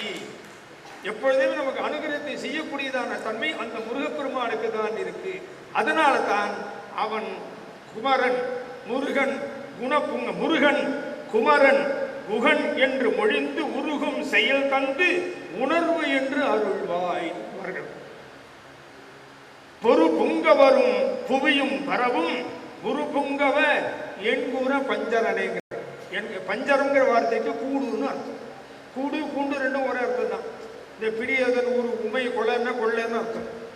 மிகி கரியது வடி கொடுன்னா கொண்டுன்னு அர்த்தம்.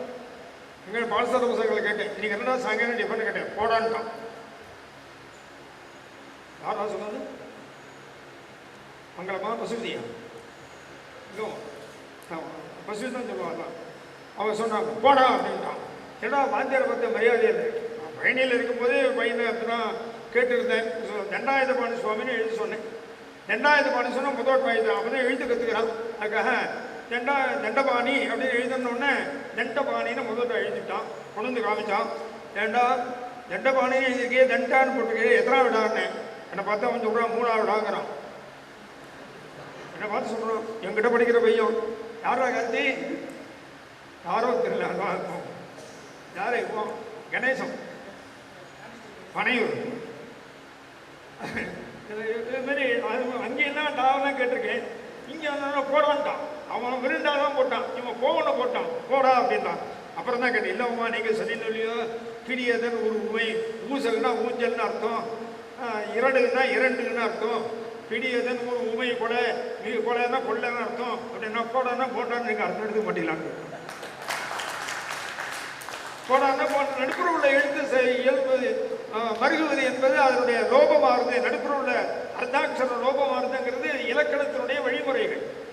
அந்த முறைப்படி இந்த சத்தம் அந்த சித்தம் இந்த ஆனந்தமாக இருக்கும் பொழுது எண்குண பஞ்சரணைன்னா, பஞ்சரன்னா கூடுன்னு அர்த்தம், பூண்டுன்னு அர்த்தம். அந்த எது கூடா இருக்குன்னா இந்த முருகனுக்கு நம்ம உடம்புல இருக்கக்கூடியதான 8 விதமான குணங்கள் இருக்கே. எண்குணத்தான்னு சிவபெருமான பத்தி சொல்றாரு இல்லையா, அதே எண்குணத்தான்னு முருகனை பத்தியும் சொல்றாரு. ஏன்னா எந்த தெய்வத்தாலே நமக்கு அருவமும் உருவமும் நமக்கு அருள் செய்ய முடியுமோ, எந்த தெய்வத்தாலே இந்த உலகத்தில் வாழக்கூடியதான தன்மைக்கு நம்மை ஆட்கொள்ள முடியுமோ, நமக்கு அருள் செய்ய முடியுமோ, எந்த தெய்வத்தாலே அந்த உலகத்திற்கு வேண்டியதான அந்த உலகத்திற்கு தசீவ சித்தித்வயம் அப்படின்னு சொல்றாங்க. சித்தித்வயம் என்ன அர்த்தம்னா, இந்த லோகத்தினுடைய சித்தி ஒன்றும் நமக்கு எல்லா விதமான பொருளாதாரமும் வேணும். அந்த லோகத்துக்கு தேவைன்னா எல்லா விதமான அருளும் நமக்கு தேவை. அந்த 2 விதமான சித்தியும் கரோதி. அது என்னது? முதல் வரி ஏகி வார்த்ததை ஈச சக்தி ரமிதா யானேக ரூபா சிவான்னு வருமே, அதுக்கு முதல் வரி என்ன? ஏதோ அந்த ஸ்லோகத்தில் தான் வருது. பிராத சங்கர சிந்தன சிரவண சம்சேகாசு சம்சோதனை சந்தியா சம்ஸ்கிருதி மார்ஜன அகசமன உபஸ்தான சந்தர்ப்பணை துவாரஸ்ய அர்ச்சன யாக தாம கத விக்ன உத்வாசனாத்யை பிரபோஹோ ய ஸ்ரீமான் யஜனம் கரோதி பவதா தசீவ சித்தித்வயம். சித்திங்கிற வார்த்தைக்கு பயன் அர்த்தம். பயன், பலன். என்ன நமக்கு பலன் கிடைச்சது அப்படின்னு கேட்டாக்க என்ன சித்தி ஆச்சு அப்படின்னு கேட்பாங்க.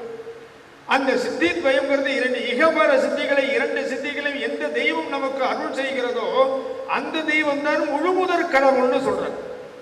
அந்த தெய்வத்திலே முழுமுதற்களாக இருக்கக்கூடியதான கடவுள் முதல்ல பரமேஸ்வரன், 2வது சுப்பிரமணிய சுவாமி. அதனால்தான் அவர்களால் சித்தி. இதே குரு புங்கவ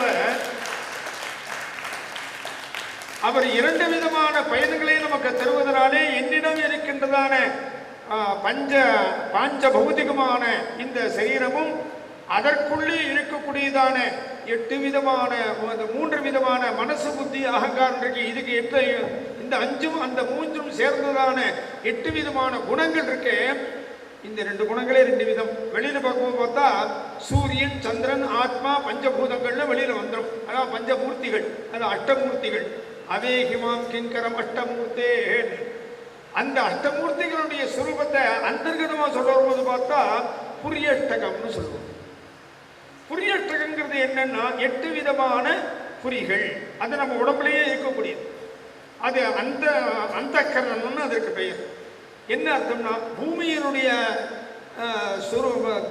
பலன் குணம் என்னன்னா கந்தம், ஜலத்தினுடைய குணம் என்னன்னா ரசம், அக்னியினுடைய குணம் என்னன்னா ரூபம், வாயுவினுடைய குணம் என்னன்னா ஸ்பர்சம், ஆகாசத்தினுடைய குணம் என்னன்னா சப்தம். அதன் பிறகு மனசு, புத்தி, அகங்காரம். இந்த 8 இந்த 3ம் இதெல்லாம் சேர்த்துதான் இந்த 8 விதமான குணங்கள்னு சொல்றாரு. இந்த 8 விதமான குணங்களை தான் காமாட்சி அம்மன் தன்னுடைய கையில வச்சிருக்காங்க. அதான் இந்த குழந்தைக்கு காமாட்சி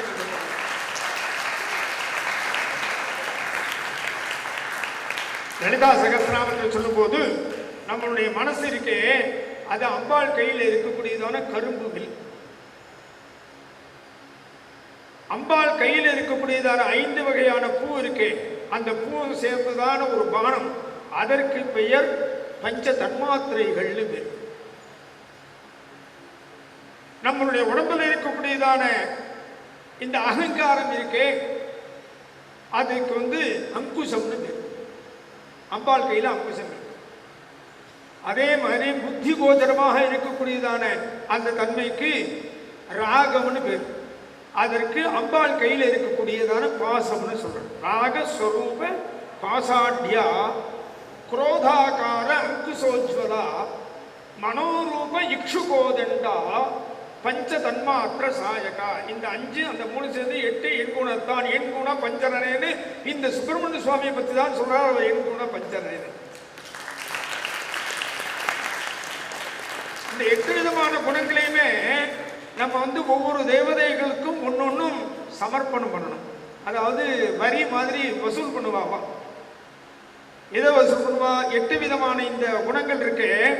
அந்த புரியஷ்டகம் சொல்லக்கூடியதானே இந்த தேவதைகளுக்கு அந்த புரியஷ்டகத்தை நம்ம கொண்டோம்னா அதை வரி வசூல் அவள் பண்ணிட்டான்னா நம்ம அவளுக்கு வரி கட்டிட்டோம்னா அவள் நம்மளுடைய நல்ல சித்தி ஞானத்துக்கு நம்மளை அழைச்சிட்டு போவான்னு ஆகமத்தினுடைய வாக்கியங்கள்.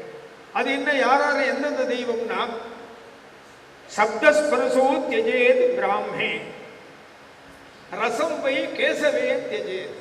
எல்லாருக்கும் தெரிஞ்சு சொல்லுவோம் தான் நினைக்கிறேன். பிரம்மாட்ட சப்தத்தையும் ஸ்பரிசத்தையும் நம்ம தானம் பண்ணு கொடுத்தணும், வரி கொடுத்தணும். இந்த சுங்க வரி கட்டுற மாதிரி சுங்கம் கட்டுறது அது மாதிரி. ரசம் வை கேசவே தியஜேத், அந்த ஜலத்தை இருக்க ஜலத்தினுடைய குணம் இருக்க ரசம் அதை மகாவிஷ்ணுட்டு கொடுத்தணும். ஏன்னா மகாவிஷ்ணு தான் ஜலத்துக்கு அதிபதி. ரூப கந்தௌ தியஜேத் ருத்ரே, ருத்ரனுக்கு ரூபத்தையும் கந்தத்தையும், கந்தரச ரூப ஸ்புருஷ சப்தம் தானே, இந்த ரூபத்தையும் கந்தத்தையும் ருத்ரன்ட்டு கொடுத்துடணும். ரூபகந்தோ தியஜேத் ருத்ரே. புத்தி அகங்காரம் ஈஸ்வரே, நம்மளுடைய புத்தியையும் நம்மளுடைய அகங்காரத்தையும் ஈஸ்வரன் கொடுக்கணும். அதுக்கு மேல இருக்கக்கூடியதான மனசு இருக்கே கோதண்டம், அதை பரமேஸ்வரன் கொடுத்துணும், சிவன் கொடுக்கணும். மனோபிந்து கிரமாதேவ தத்துவஞானி சிவே தியஜேத். இந்த பரமேஸ்வரன் கொடுத்தாச்சுன்னா நமக்கு என்ன ஆகும்னா அடுத்த நிமிடம் சக்தி நிபாதம் ஆயிடும். சக்தி நிபாதம் என்பது முருகப்பெருமானுடைய திருவுருள் தான் சொல்றார் அருணகிரிநாதர். பக்தியால் நான் உன்னை பலகாலம் பற்றியே மா திருப்புகழ் பாடி உத்தமாதான சத்குணனீயா. கடைசியா வரும்போது வித்தகா ஞான சக்தி நிபாதா வெற்றி வேலாயுத பெருமாளைங்கிறார். சுத்தமான சைவ சித்தாந்தத்தினுடைய முழுமுதல் தோற்றம் யாருன்னா முருகப்பெருமான் தான். சைவ சித்தாந்தத்தினுடைய முழுமுதல் தோற்றமே முருகப்பெருமான் தான். அந்த முருகப்பெருமான ஸ்காந்தம்னு மிகப்பெரிய புராணங்கள்லேருந்து எடுத்து சொல்லியிருக்காங்க. அதுலேயும் நம்மளுடைய காஞ்சிபுரத்துக்குன்னு சிறப்பாக விளங்குகின்ற கச்சியப்ப சிவாச்சாரியார் ஸ்காந்தத்தை திகழ் தசக்குர செம்முகம் ஐந்தோலான்னு, ஏதோ நம்ம முருகனை பற்றி பேசும்போது சிவபெருமனை பற்றி பேசுறேன்னு நினைக்காது, இதெல்லாம் அவன் போட்ட வழிதான். திகட சக்கர செம்முகம் ஐந்துளான் சகட சக்கர தாமரை நாயகன் சொல்றான் இல்லையா. அவர் திகட சக்கரம்னா திகட்டுறது வெள்ளம் ஜாஸ்தியாக போச்சு, கல்லுன்னு ஜாஸ்தியாக போச்சுன்னு அர்த்தம் இல்லை. திகழ் தசக்கர செண்முகம் ஐந்துளான் பஞ்சவக்ரஹா திபஞ்சகரஹா திரிபஞ்சநயனஹா சமஞ்சித பிரபஞ்சஹான்னு பரமேஸ்வரனுக்கு சொல்றோம் இல்லையா. அந்த சிவபெருமான் எனக்குள்ளே இருந்து இயக்குகிறார், அதிலிருந்து நான் வெளியிலே இயங்குகிறேன் அப்படிங்கிறத அவர் சொல்றார். திகழ தசக்கர செண்முகம் ஐந்துளான் சகட சக்கரம். இந்த சகடம் சொல்லக்கூடியதான புறம் எரிசீத அச்சிவன் உரை ரதம்னு சொல்லக்கூடியதான இந்த சரீரத்துல உள்ள தாமரை இருக்கு இல்லையா, இதய தாமரை. அந்தர்ஹதய அவகாசே திவ்ய ரத்னமயம் சிவார்ச்சனா மண்டபம் மனசா சங்கல்பியான்னு சொல்லுவாங்க இல்லையா. அந்த சிவார்ச்சனா மண்டபமாக இருக்கக்கூடியதான அந்த தாமரை நடுவிலே வீட்டிற்குதானே எனக்கு உள்ள ஒரே ஒரு நாயகர், நாயகர் இல்லை நாயகர், சக்கர சக்கர தாமரை நாயகன் யாருன்னா சிவபெருமான் தாங்கிற. அந்த சிவபெருமான் அவரை நோக்கி வணங்கி எழுதியதால்தான் அதுக்கு பின்னாடி வரலாறுலாம் இருக்கு. திகட சக்கரெல்லாம் வார்த்தை வராதுன்னு அந்த திகட சக்கரங்கிறது தனியாக வரலாம் அப்படி தமிழில் அதனுடைய இலக்கண பிழை இல்லை என்று நிரூபித்தவர் முருகப்பெருமான். ஏன்னா அவரை பற்றி எழுதினார் கச்சியப்ப சிவாச்சாரியர். நம்ம சிவாச்சாரியாருக்கு முருகன் தான் துணை இருக்கும். எந்த விதமான சிரமங்கள் வந்தாலும், எந்த விதமான இடர்பாடுகள் வந்தாலும், எந்த விதமான கேடுகள் வந்தாலும் கூட நமக்கு காவல் காக்கக்கூடியதான தெய்வம் யாருன்னா முருகப்பெருமான் தான். அந்த முருகப்பெருமானுடைய தன்மைகள் சமஸ்கிருதத்திலும் சரி தமிழிலும் சரி எல்லா விதமான மொழிகளிலும் கல்லால் நிழல்மேய கரைசேர் கண்டாயிற்று எல்லா மொழியாலும் எமையோர் தொழுது ஏத்தவில்லால் அரண் மூன்றும் வெந்து விழவேத நல்லான் நமையாழ்வான் நல்லன் நகரான என்று எல்லா மொழியாலும் யார் தொழுதேத்துகிறார்களோ அவர்களுக்கு அந்தந்த மொழி வழியாகவே அருள் செய்யக்கூடியதான ஒரே தெய்வம் முருகப்பெருமான் தான்.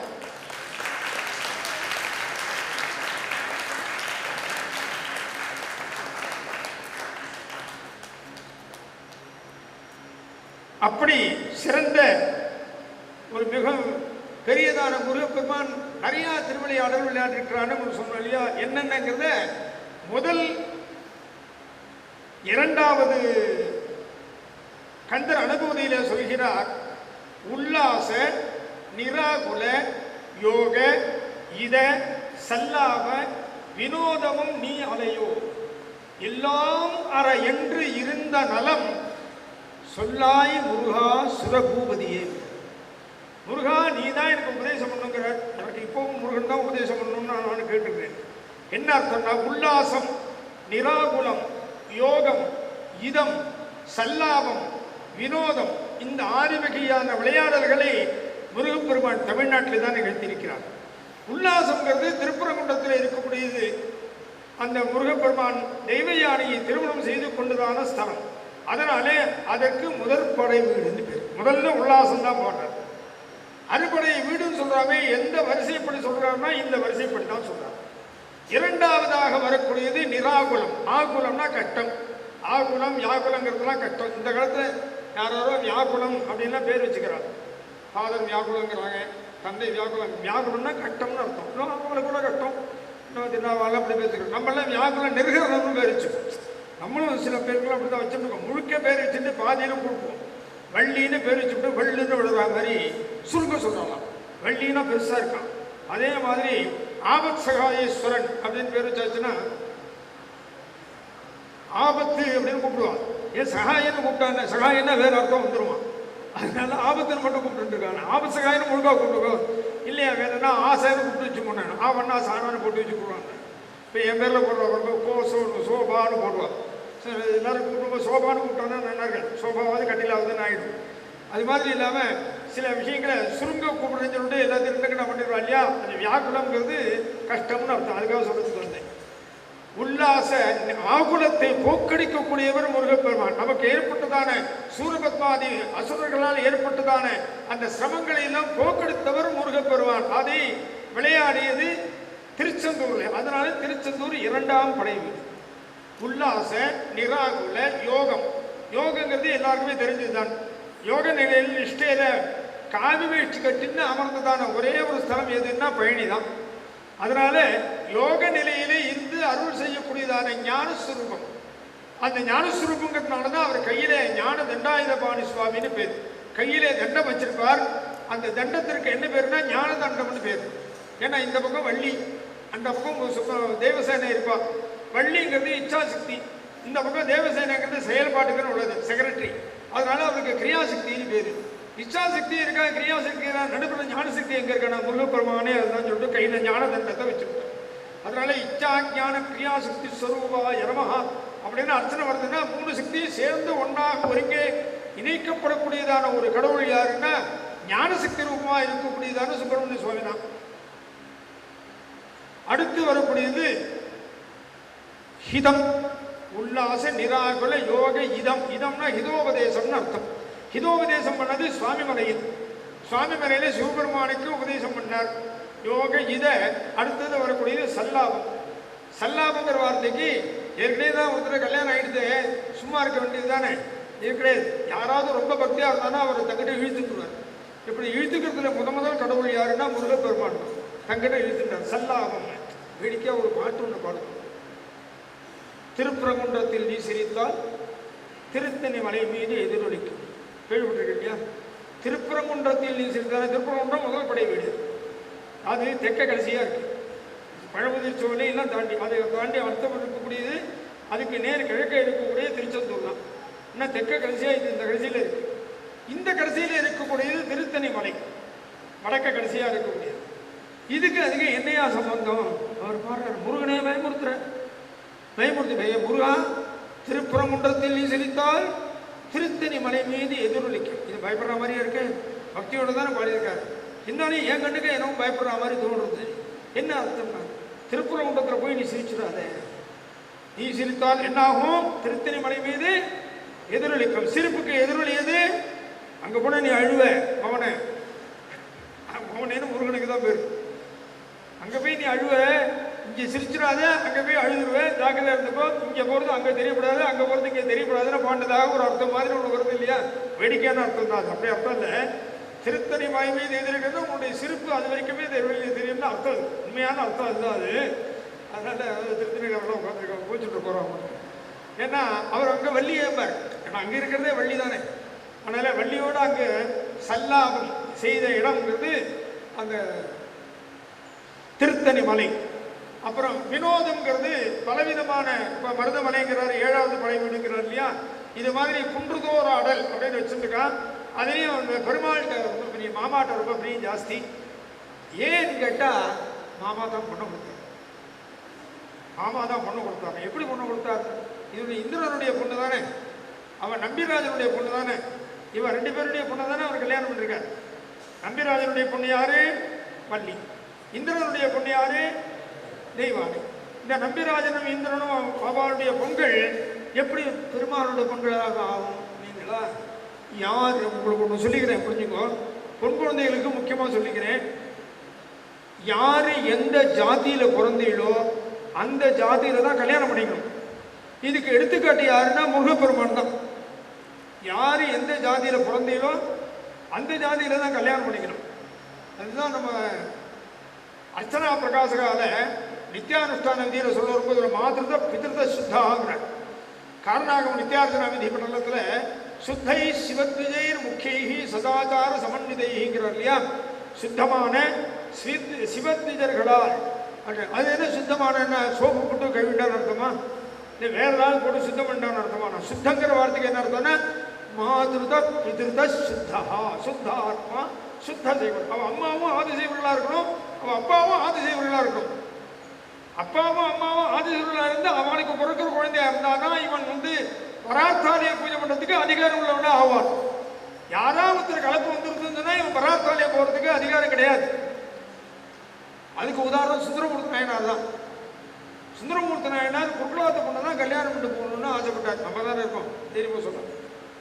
குருகுலாத்த பொண்ணை கல்யாணம் பண்ணு சொல்லினா சடங்கவி சிவாச்சாரியாருடைய பொண்ணை, அது என்ன ஊர்? திருவெண்ணைநல்லூரா? திருவெண்ணைநல்லூர் போய் கல்யாணம் பண்ணுறதுன்னு ஆரம்பித்தார். இந்த நம்ம ஆள் இருக்கார் பாருங்க, யார் பெரியவரா? பிரம்மஹத்தியாவது சொல்லலாம். பிரம்மஹத்தின்னு சொன்னால் எல்லாருக்கும் கோபம் வரும். ஆனால் பிரம்மாவை ஹத்தம் பண்ணவர் பரமேஸ்வரன் ஒருத்தர் தான். அதனால் என்ன பொறுத்த வரைக்கும் பெரிய பிரம்மஹத்திக்கு தான் வருதான். அந்த பிரம்மஹத்தி என்ன பண்ணுறாரு? ஓலை கொடுத்து, ஏய் நீ எனக்கு அடிமைடா, உனக்கு யாரோ இன்னொரு பொண்ணை அடிமை பண்ணுறதுக்கு அதிகாரம் அப்படின்னு சொல்லி எழுந்துடாடா. மனவரையில் உட்காந்து குழந்தைய பார்த்து எழுந்துட்டு வச்சுக்கிட்டார்.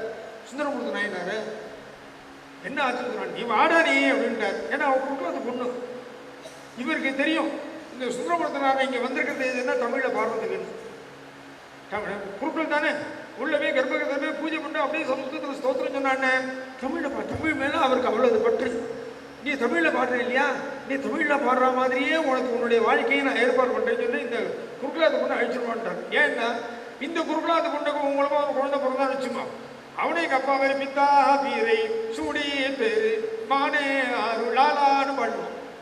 அதுக்காக என்ன பண்ண, இந்த பொண்ணு வயதில் பிறக்க ஒரு பையன் என்னை பூஜை பண்ணுண்டா, அந்த குழந்தைய விட்டுடுறா, நீ போடா, நீ பாடுறா, தமிழில் பாடுறா, நீ எதோ வேணாலும் பண்ணா, நீ எங்கிட்ட நேரடியாக வந்தவன்டா, உனக்கு இந்த கட்டுப்பாடே கிடையாதுடா, நீ பிறந்தது ஆதிசைவம் தான், இருந்தாலும் தோன்றியது எங்கிட்ட இருந்து, அதனால உனக்கு தமிழ்லேயே 2 பொண்ணை கல்யாணம் பண்ணி கொடுக்குறேன்னு சொல்லி சங்கிலி நாச்சார் பரவே நாச்சார் 2 பேரும் சுவாமியே இருந்து 1க்கு 2 கல்யாணம் பண்ணி வச்சார். இப்படி இந்த சுத்தமாங்கிற வார்த்தைக்கு எடுத்துக்காட்டாக விளங்கக்கூடியதான சமூகம் ஆதிசைவ சமூகம் மட்டும்தான். சுத்தை சிவத்விஜைர் முக்கியி சதாச்சார சமன்விதை. அந்த சுத்தமா இருக்கக்கூடியதான அந்த ஆதிசைவ குலத்திலிருந்து உள்ளவர்கள் தான் ஆத்மார்த்தஞ்ச பரார்த்தஞ்ச 2 காரியமும் ஆதிசைவேன காரையுது. மற்றவர்களால் என்ன பண்ணலாம்? நான் தியானம் பண்ணலாம், பூஜை பண்ணலாம், ஜபம் பண்ணலாம், இந்த நிறைய பாட்டெல்லாம் பாடலாம், ஸ்தோத்திரம்லாம் பண்ணலாம், பிரதட்சணம் பண்ணலாம், நமஸ்காரம் பண்ணலாம், உற்சவத்துக்கு எல்லா ஏற்பாடும் பண்ணலாம், பொருளாதார ரீதியாக எல்லா சிரமம் பண்ணலாம், கோயிலோடயே இருக்கலாம். உள்ள கர்ப்பகிரகத்தில் போறதுக்குங்கிறது யாருக்கு அதிகாரம்னா இவனுக்கு மட்டும்தான். காரணம் என்னன்னா, பரமேஸ்வரன் தன்னுடைய அக்ஷுப்த குண்டலி சக்தேக அதிஷ்டாது சிவாது புறா ஆவிர்பூதம் சிவகுணம். அக்ஷுப்த சக்தி அக்ஷுப்த சக்தின்னு 2. ஒன்று கழுத்துக்கு கீழே வரக்கூடியதான ஒரு சக்தி, அது மூலமா பிறக்கக்கூடியது எல்லா விதமான குலமும். ஆனால் பரமேஸ்வருடைய நெற்றுக்கண்ணிலிருந்து தோன்றியதான ஒரு குலம் இருக்கு. அது எந்த குலம்னா நெற்றுக்கண்ணிலிருந்து தோன்றியதான குலம் ஆதிசைவ குலம் தான். சுவாமியினுடைய 5 முகத்திலிருந்து வந்தவர்கள், 5 முகத்திலையும் தீட்சை பெற்றவர்கள். சதாசிவாக்கிய சிவசிய வக்ரே ஏ தீட்சிதாக கௌசிக காசியபாந்தியாக தேஷாம் முனீனாம் விதிவத் கிரமேண ஜாதாக சிவபிராமண நாமதேயான்னு இவர்களுக்கு சொல்லியிருக்கிற மாதிரி இந்த சிவத்விஜயர்களே இவர் சுத்தமாக தான் இருக்குது. சுத்தமா இருக்கிறதுனா இவளுக்கு சுத்தமான இந்த குலத்திலிருந்து தானே கல்யாணம் பண்ணிக்கணும். இதே மாதிரி முதல்ல கல்யாணம் பண்ணிட்டு காமிச்சவர் யாருன்னா முருகப்பெருமான் தான். அவருக்கு நம்பியாண்டார் நம்பிராஜனுடைய பொண்ணனே கல்யாணம் பண்ணிருக்கார். இந்திரன் எந்த ஜாதினே தெரியாது, என்ன கேட்டால் ஒரு க்ஷத்ரிய வம்சனோட சொல்லலாம். அவனுடைய பொண்ணனை கல்யாணம் பண்ணிருக்காங்க. இல்லை, இவா 2 பேரும் வளர்ப்பு தந்தைகள். இந்திரனாகட்டும் நம்பிராஜனாகட்டும் 2 பேருமே வள்ளிக்கும் தேவயானைக்கும் வளர்ப்பு தந்தைகள். பிறப்பு தந்தை யாருன்னா மகாவிஷ்ணு தான் பிறப்பு தந்தை. லக்ஷ்மி நிவாசனயனோத்பவ கன்யகாபியாம் வள்ளி மகேந்திர தனயா பரிசோபனாங்க ஸ்ரீமத் சிவேகிரி வரேவி விராஜமான ஸ்ரீ சுப்பிரபாத மதுனா குருதண்டபானே. என்ன அர்த்தம்னா மகாலட்சுமியினுடைய பதியாக இருக்கக்கூடியதான மகாவிஷ்ணு அவருடைய 2 கண்ணிலிருந்து 2 அம்பாள் 2 நீர் திவலை வந்தது. அந்த 2 நீர் திலியே 2 பொண்ணு ஆயிடுது. அந்த 2 பொண்ணு 2 கண்ணி ஆயிடுது. அந்த 2 கண்ணி 2 அம்பாள் ஆயிடுது. எப்படின்னா முருகப்பெருமான கல்யாணம் பண்றதுனால மகாவிஷ்ணு கண்ணிலேருந்து வந்தாவா இவர் எங்க இருந்து வந்தார்? சிவபெருமானுடைய நெற்றிக்கண்ணிலிருந்து வந்தார். நடுப்புற இருக்கக்கூடிய 3வது கண்ணிலிருந்து வந்தார். 6 விதமான தீபுரங்கள் ஒன்னா சேர்ந்து வந்தவர் முருகப்பெருமான். சோ கண்ணிலிருந்து தோன்றியவர், கண்ணிலிருந்து தோன்றியவர்களை தான் திருமணம் செய்து கொள்ள முடியும்.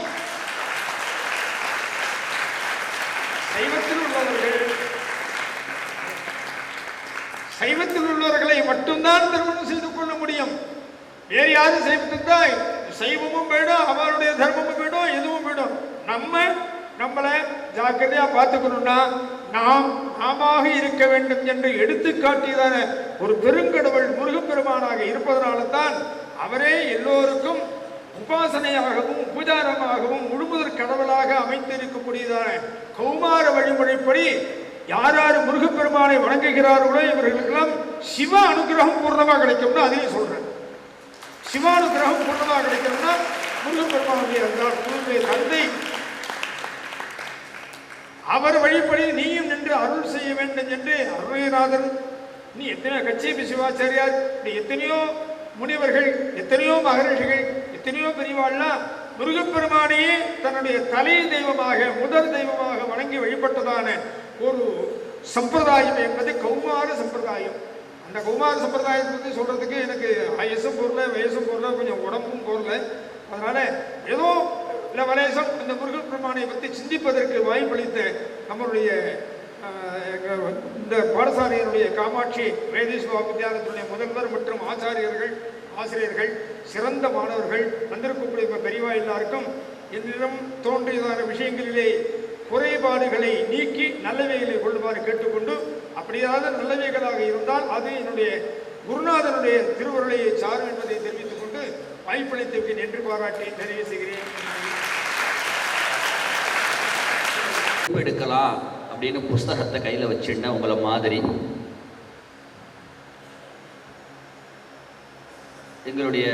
நம்முடைய குருநாதராக விளங்கக்கூடிய பழனி சிவாச்சாரிய சுவாமிகள் அவருடைய அந்த சொல்லுகின்ற அந்த நாவன்மை, அந்த விதம் நம்மளை பேனாவெல்லாம் கையில் வச்சுட்டு மனசை அவர்கிட்ட கொடுத்துட்டு ஆன்னு போடுறதுன்னு வாய போடுறதுன்னு கேட்க வச்சுடுது.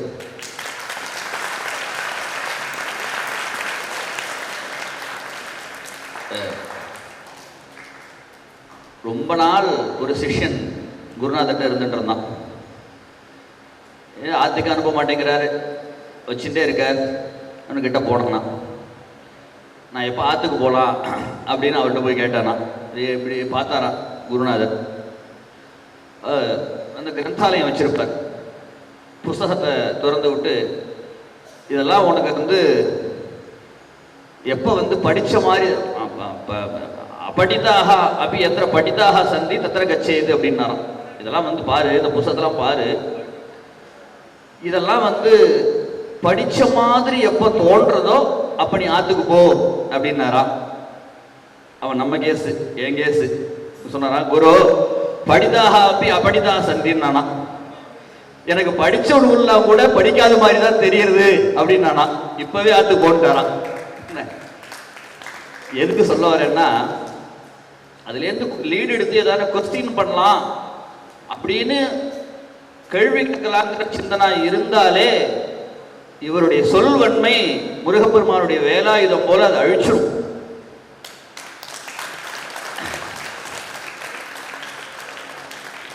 எம் தாயும் என கருள் தந்தையும் நீ சிந்தாகுலம் ஆனவை தீர்த்து எனையால் மைந்தா என்று கந்த அனுபூதியில் வரும். சிந்தனைனா, சிந்தான்னா யோஜனை அப்படின்னு அர்த்தம் பண்ணிட்டு இருக்கோம்.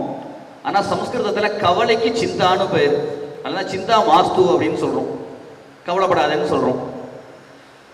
சிந்தாகுல மாணவி தீர்த்து எனையால் ஒரு எம் தாயும் என கரு தந்தையும் நீன்னு ஒரு மாதிரி முருகப்பெருமானுடைய அந்த பரிபூர்ணமான கிருபா கடாட்சத்தை பெற்று தாயும் தந்தையுமாக விளங்கக்கூடிய முருகப்பெருமானுக்கு அவ்வளவு பிரபாவம் அப்படின்னு சொன்னோம்னா, மாமா ஆரம்பத்திலேயே சொன்ன மாதிரி சக்தி மேல் நோக்கி பிறந்த பெரும் காரணத்தால் கச்சியப்பர் சொல்வார், உலகில் இருக்கக்கூடிய எல்லா பிறவிகளும் பெண் பிறவிகளே, முருகன் ஒருவரே ஆண் பிறவின்னு சொல்வார். அதனால ஊர்த ரேதசே நமஹா என்று சொல்வார்.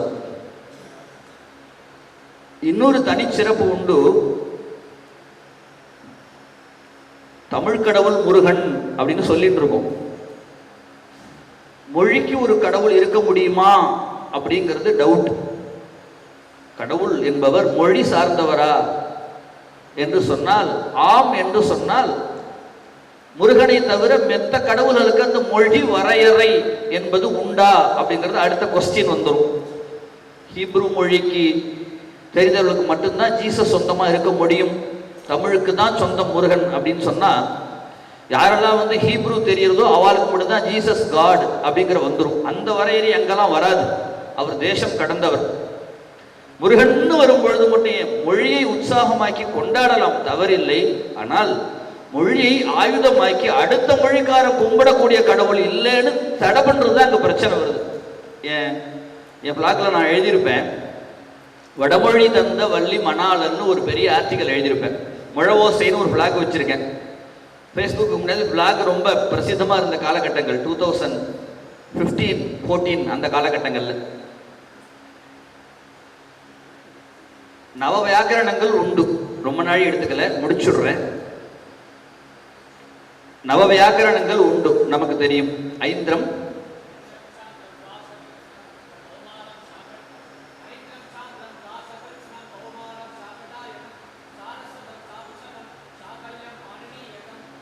இப்படி 9 வியாக்கரணங்களுக்கு பெயர் உண்டு. இந்த 9 வியாக்கரணங்கள்ல இளம்பூரணர் சொல்றார், ஐந்திரம் நிறை தொல்காப்பியம் அப்படின்னு சொல்றார். தமிழ் இலக்கியமா, தமிழ் இலக்கண நூலான தொல்காப்பியம் என்பது இந்திர வியாக்கரணத்தை தழுவியது என்று இளம்பூரணர் சொல்றார். அதனால ஐந்திரம்னு பேர் இருக்கு. அதுல காத்தந்திரியம்னு ஒரு வியாக்கரணம் உண்டு, கலாபம்னு அதுக்கு இன்னொரு பேர் உண்டு. இன்றைய திபெத், காஷ்மீர், சீனா, வடகிழக்கு மாநில பகுதிகளில் வாழ்ந்த சம்ஸ்கிருத அறிஞர்கள் அவ்விலக்கணத்தின்படிதான் பேசியதாக ஒரு செய்தி உண்டு. அங்கே ஒரு அரசன் இருந்தான். அந்த அரசன் 6 மாசத்துல சம்ஸ்கிருதம் இலக்கண பூர்வமாக கிராமட்டிக்கலா பேசணும் அப்படின்னு அவனுக்கு ஆசை.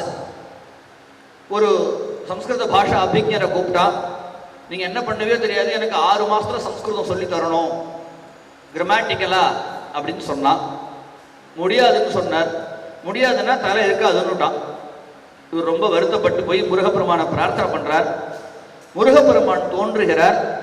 அப்படி அவர் அருளிய வியாக்கரணத்துக்கு தான் கலாபம், காத்தந்திரியம் அப்படின்னு பேர். அதுக்கு இன்னொரு பேர் என்ன சொன்னிய பாடல்ல, கௌமாரம் அப்படிங்கிறது. முருகப்பெருமானுடைய மயிலுக்கு கலாபம்னு பேர் உண்டு. முருகப்பெருமானுடைய வாகன ஸ்மாரகமாக அதுக்கு கலாப வியாக்கரணம் அப்படின்னு பேர் உண்டு. கர்நாடக பிரதேசத்துல அந்த வியாக்கரணம் போதிப்பதற்கு நிபந்தம் அளித்ததாக மைசூரில் இருக்கக்கூடிய கல்வெட்டுகள்லாம் சொல்லப்பட்டிருக்கு. என்ன சொல்ல வரேன்னா, தமிழ் மாத்திரம் வீரசோழியம்ங்கிற ஒரு நூல் முருகப்பெருமான் அருளினால் தெரியும்னு நினைக்கிறேன்.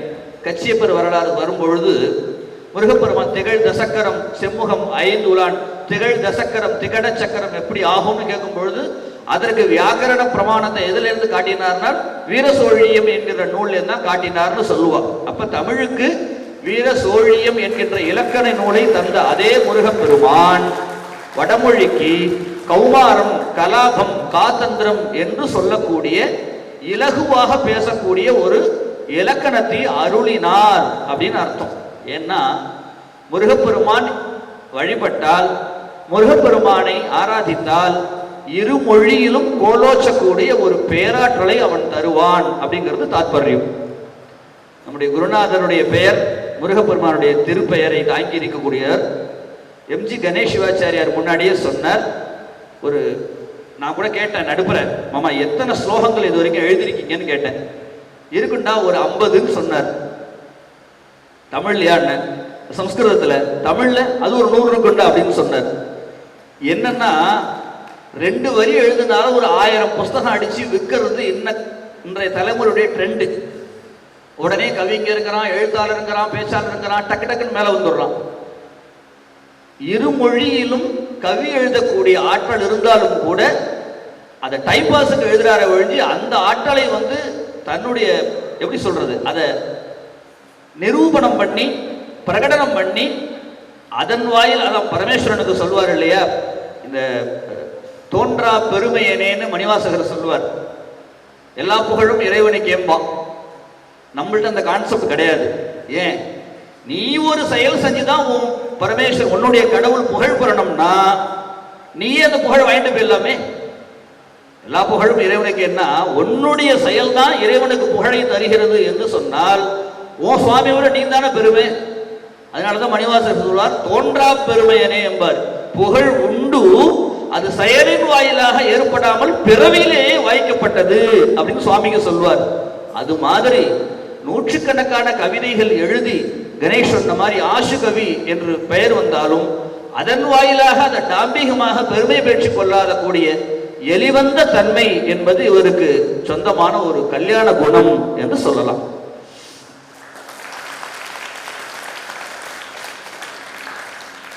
முருகப்பெருமானுடைய திருப்பெயரை தாங்கியதாலோ என்னமோ முருகப்பெருமான் இரு மொழிகளிலும் அனுகிரகம் செய்தது போல இரு மொழிகளிலும் கவி புனையக்கூடிய பேராற்றல் என்பது இவருக்கு இயற்கையிலே இருக்கக்கூடிய ஒன்று.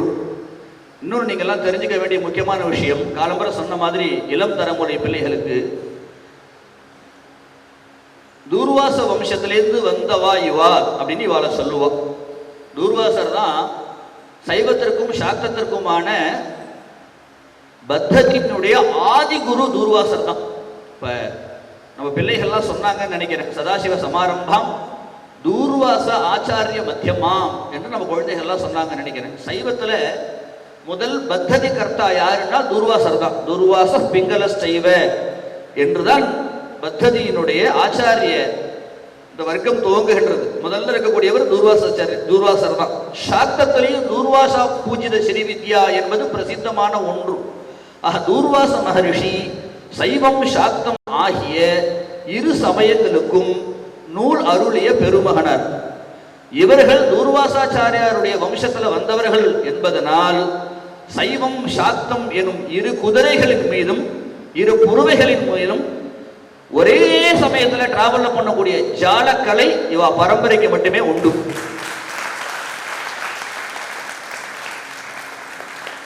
ரெண்டரை மணி நேரம் 3 மணி நேரம் சிவ பூஜை பண்ணுவார். ஒரு குறைச்சலா ஒரு 4.5 மணி நேரம் நவாவரண பூஜை பண்ணுவார். ஆக ஒரு 7லேருந்து 8 மணி நேரம் அந்த பூஜை பண்ணலாமா போலாமா அப்படிம்பார். அந்த உற்சாகம் குறையாத இருக்கும். என்ன என்று சொன்னால் சாட்சாத் அந்த தூர்வாசாச்சாரியாரே அவ உடம்புல புகுந்து அந்த பூஜையெல்லாம் பண்றதுனால பூஜை என்பதற்காகவே பணிக்கப்பட்ட பிறப்பிக்கப்பட்ட ஒருவர் அப்படிங்கிறதுல அதை சாட்சாத்காரமா ஒருத்தர் சொல்லு அப்படின்னு சொன்னா பிராக்டிக்கலா உதாரண புருஷரா இவா பரம்பரையில தான் சொல்லணும், அது குருநாதர் தான் சொல்லணும். இத பிரத்யக்ஷே குரவ ஸ்துத்தியாகான்னு இருக்கு. குருவை எதற்கத்தான் புகழணும், வெறும் புகழ்ச்சிக்காக மட்டும் சொல்லல. இந்த இளைய தலைமுறை பிள்ளைகளுக்கு இதெல்லாம் ஒரு பாடம். ஒரு 1/2 மணி நேரம் கைய கால வச்சுட்டு ஜபத்தை பண்ணுன்னு சொன்னாலே உடம்பு புத்துக்குள்ள பாம்பு இருக்கிற மாதிரி நெளியுது. ஒரு 7 மணி நேரம் பூஜை பண்ணணும்னா மன அடக்கம் எவ்வளவு வேணும் இல்லையா? அதெல்லாம் அவர்கள் இடமிருந்து நாம் கற்க வேண்டிய ஒரு பெரும் பாடம் அப்படின்னு சொல்லலாம். முதல்ல நான் பாடசாலை படிக்கிறச்ச 2001 இவர் அறிமுகம் எங்க பாடசாலைக்கு வரும் பொழுது சதஸ் நிறைய நடக்கும் அவங்க பாடசாலைகள்ல. இப்ப எங்க வாத்தியார் என்ன எங்களுக்கு விதிச்சிருக்காருன்னா, எப்போ சதஸ் நடந்தாலும் அதை குறிப்பெடுக்கணும் அப்படின்னு ஒரு 4-5 பேர் சொல்லுவார். ரொம்ப வணங்காமுடிகளா இருந்தோம்னா பேனா பேப்பரை கொடுத்துருவார். பேனா பேப்பர் கொடுத்தாருன்னா அவளுக்கு வேலைக்கு வணங்கலேன்னு அர்த்தம். என்ன எல்லார் கையிலையும் பேனா பேப்பர் இருக்கோ? அப்படி பேனா பேப்பர் கொடுத்து வாத்தியார் சதசுல பேசுறவருடைய குறிப்பெல்லாம் எடுத்துருவான்னு சொல்லுவார். நாங்களும் போய் நிற்போம். யார் பேசினாங்கிற விடுறார். மாமா பேரை சொல்லி இன்விகுதியில சொல்றோம், மன்னிக்கணும், எங்க வாத்தியார சொல்றேன். அவன் என்ன சொன்னான், அவன் என்ன பேசினான், அவன் என்ன துரோகம் சொன்னான் அப்படிம்பார். என்றால் எங்களுடைய குருநாதருடைய தமையனாக இளவலாக இருந்த இவருக்கு கூட அவர் இம்ப்ரெஸ்ஸா இருக்கார் அப்படின்னு சொன்னார். இவருடைய வீச்சு, இவருடைய வித்யா வீச்சு எவ்வளவு அப்படிங்கிறத நீங்க புரிஞ்சுக்கணும்.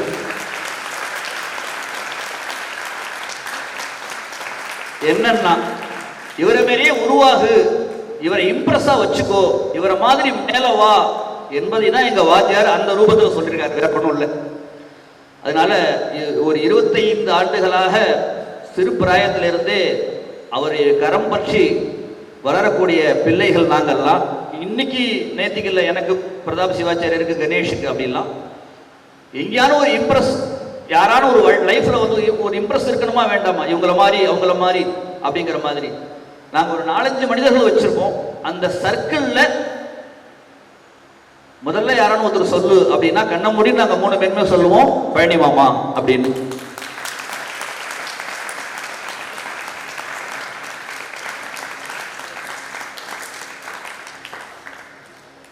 (2003) ஒரு சதஸ் 20-25 வித்வான்கள் வடநாட்டிலிருந்து வந்திருக்காங்க. காசியிலிருந்தெல்லாம் மிகப்பெரிய பண்டிதர்கள்லாம் வந்தாங்க. அல்லூர் மாமா இருக்காங்க, இன்னும் மிகப்பெரிய ஜாம்பவான்கள்லாம் இருக்கக்கூடிய சபை. எனக்கு நன்னா நனவு இருக்கு, காஞ்சிபுரத்தில் சுரேஸ்வராச்சாரியாருடைய அந்த சன்னதி ஓரமா அப்பதான் இப்ப இருக்கக்கூடிய பெரியவா விஜயேந்திர சரஸ்வதி சுவாமிகள் அவளுடைய அந்த வளாகம் இருக்கும்.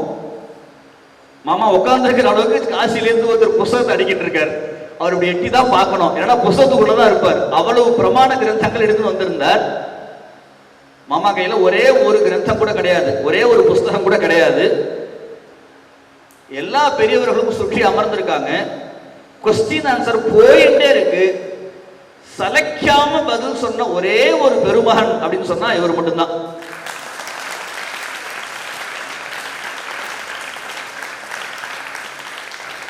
ஒரு 4 மணி இருந்தாலும் போயிட்டான். சதஸ் 6:30 மட்டும் நடந்தது. ஒரு 4 மணிக்கு இந்த நாள் போதுமான ஒரு பாடல்ல வரும்போது அது மாதிரி போயிட்டார். என்ன என்று சொன்னால், ஒரு குறிப்பு கவனிச்சுக்கணும், குழந்தைகளுக்குன்னா காதல வாங்கிக்கணும், செவி மடுத்துக்கணும். எந்த அளவுக்கு ஆழமா படிக்கிறோமோ உள்வாங்கிறோமோ அதுதான் பேச்சா வெளிப்படும். நம்ம உயரத்துக்கு ஒருத்தன் புஸ்தகம் அடிக்கிற உட்கார்ந்துருக்கான், அவனுக்கு பதில் சொல்லக்கூடிய கெப்பாசிட்டி எப்படி வரும்னால், எதிராளி சொல்றத கவனமா கூர்ந்து ஆழமா எவன் உள்வாங்கிக்கிறானோ அவனுக்கு தான் பதில் சொல்லக்கூடிய கெப்பாசிட்டி வரும். அதை மாமாட்ட அன்னைக்கு நான் கத்துட்டேன். சொல்றத ஒழுங்கா நேர்மையா செவிமடுத்து மனசு கொடுத்து கேட்கணும். கேட்டா என்னன்னா அம்பாலே உள்ள இருந்து அவனுக்கு ஒரு உத்தரத்தை கொடுறான்னு சொல்லிடுவான். காசியில சொல்லுவார் இல்லையோ, என்ன பாஸ்கராச்சாரியார் உட்கார்ந்து இருந்தாராம், எல்லாத்தையும் பேசிடுவோம் போல் இருக்குல்ல. பாஸ்கராஜ் நாளைக்கு சரக்கு இல்லாத போயிடுமோ, இருக்குமா? பாஸ்கராச்சாரியார் இருந்தாராம் கங்கை கரையில. சாக்தமா சாக்தேதர சமயங்களா இதர சமயங்களாங்கிற வாத பிரதிவாதம் நடந்துட்டே இருந்தது. நிமிஷமாச்சு, நேரமாச்சு, மணியாச்சு, நாளாச்சு, பட்சமாச்சு, போயிட்டே இருக்கு. எதிரில் வாதம் பண்றவன் மாறிட்டே இருக்கான். ஆனா உத்தரவாதியாக இருக்கக்கூடிய, உத்தரவாதினா பதில் தரணும்னு அர்த்தம். உத்தரவாதமா சொல்றோம்னு சொல்றோம் இல்லையா, உத்தரவாதம்னா பதில் தரவனுக்கு உத்தரவாதம்னு அர்த்தம். எது பதில் தரக்கூடிய பாஸ்கராச்சாரியார் மாத்திரம் சொல்லிட்டே இருக்கார், மாறவே இல்லை. என்னடா அது ஒத்தம் பதில் சொல்லிட்டே இருக்கான், சுத்தி கேள்வி கேட்டுட்டே இருக்கான், கொஸ்டின் பண்ணி சலைச்சு போறான், ஆன்சர் பண்ணி உற்சாகமாறாரு, என்னடா சூக்ஷ்மம் இது அப்படின்னு யாருக்குமே புரியல. அப்பதான் குங்குமானந்தர் அப்படின்னு ஒருத்தர் வரார். அவர் வந்து பெரிய அம்பாள் உபாசகர். அவர் வீடு கிட்டாலே குங்குமமா மாறிடும் உடம்பு உள்ள. அவர் பார்க்கிறார், இவர் மாட்டில் பேசாம உட்காந்துன்னு ஜாலியா ஹாயா பேசிட்டு இருக்கார். அவருடைய ஞான திருஷ்டியில பார்க்கிறார், அம்பாள் கிளி வடிவத்துல அவருடைய தோல்ல உட்கார்ந்துட்டு அந்த கேள்விக்கெல்லாம் ஆன்சர் கொஸ்டின் பேப்பர் லீக் பண்ணிட்டே இருக்காங்க. நீ 100 வருஷம் ஆனாலும் கல்போபடி காலம் ஆனாலும் இவரை ஜெயிக்க முடியாது. என்ன பேசுறது பாஸ்கராயர் இல்ல, அவள் பேசுறது அம்பாள் என்ன பேசுறா அப்படின்னு சொல்லி அவளை சரணாகதி அடைய வைத்தா அப்படின்னு ஒரு சாக்கத்துல ஒரு செய்தி சொல்லுவா. அது மாதிரி 100 அறிஞர்கள் 100 கிரந்தங்களை வைத்துக் கொண்டு 100 மணி நேரம் கேள்வி கேட்டாலும் கூட அதே கிரந்தத்தை வச்சு அவர்களுடைய பாதரட்சையை வாங்கி அவளுக்கு நன்னா தாடனம் பண்ணக்கூடிய ஒரு பேராற்றல் அந்த துர்வாசாச்சாரியார் எங்களுடைய குருநாதருக்கு அருளி இருக்கின்றார். அது அவர்கள் பெற்ற தனிப்பெரும் சிறப்பு வரம் என்று சொன்னால் அது மிகையாகாது. அப்பேற்பட்ட ஒரு குருநாதர் இந்த சபைக்கு வருகை தந்து கௌமாரம் என்ற தலைப்பிலே மிகப்பெரிய ஒரு பேருரை ஆற்றி, வெறும் அதாவது என்ன கவனிக்கணும்னா, உரைனா வெறுமன குமாரதந்தத்தில் எத்தனை புஸ்தகம் இருக்கு, எத்தனை அக்ஷரம் இருக்கு, முருகப்பெருமான்னா யாரு, இந்த ஆயுதம் அப்படின்னு போனோம்னா அது வெறும் சுஷ்கவாதம் ஆயிடும். புரியறதா? சுஷ்கவாதம்னா வெறுமன வரட்டுவாதமா ஆயிடும். அந்த கதை அந்த முருகப்பெருமானுடைய திரு வரலாற்றை சுற்றி உள்ள வெவ்வேறு விஷயங்களை ஒன்னா எடுத்து இயம்பும் போதுதான் ஓஹோ இவ்வளவு விஷயம் இருக்கா அப்படிங்கக்கூடிய ஸ்மாரகம் நினைவு நமக்கெல்லாம் வரும். அதனால ஈர்த்தென்னை ஆட்கொண்ட எந்தை பெருமானே அப்படின்னு மணிவாசகர் சொல்வார் இல்லையா? அதுபோல ஈர்த்து ஆட்கொள்வது அப்படிங்கிறது தனி பெரும் கலை. அந்த கலையை கத்துட்டவன் தான் குருவா மிளிர முடியும். என்ன நீங்க கேட்கறதெல்லாம் கொடுக்குறவனுக்கு பேர் குரு கிடையாது. உங்களுக்கு எது தேவையோ அதை யார் கொடுக்குறானோ அவர் தான் குரு. கேட்கறதெல்லாம் கொடுத்தா கடைக்காரன்னு பேரு, வியாபாரின்னு பேரு. என்ன முட்டாய் இருக்கா? இருக்கு. சாக்லேட் இருக்கா? இருக்கு அப்படின்னு. தம்பி இப்ப சாக்லேட் திங்கக்கூடாது, இப்ப பிஸ்கட் தான் திங்கணும், இப்ப பட்னி தான் இருக்கணும்னு எவன் சொல்றானோ அவன் தான் குரு. அது முருகப்பெருமானுடைய உபாசகாலுக்கு அந்த குருத்துவம் அப்படிங்கிறது இயற்கையிலே வரும். அதனாலதான் சங்கர பகவத் பாதால் கேட்கிறார், எல்லா சுவாமிகிட்டையும் பக்கம் பக்கமா எழுதினவர் முருகப்பெருமான் போய் பெரிய தத்துவார்த்த கிரந்தங்கள்லாம் எழுதல. 12-13 கண்ணு வச்சிருக்கியே, ஒரே ஒரு கண்ணுலாம் கொஞ்சம் போல எனக்கு அனுகிரகம் பண்ண அப்படிங்கிறார். விஷாலேஷு கர்ணாந்த தீர்கேஷு அஜஸ்ரம் தயாஸ்யந்தேஷு துவாதச ஸ்வீக்ஷணேஷு மயி ஈஷத் கடாட்ச சகிருத் பாதிதச்சேத் பவேதே தயாசீல காணாம ஹானிஹி அப்படிங்கிறார்.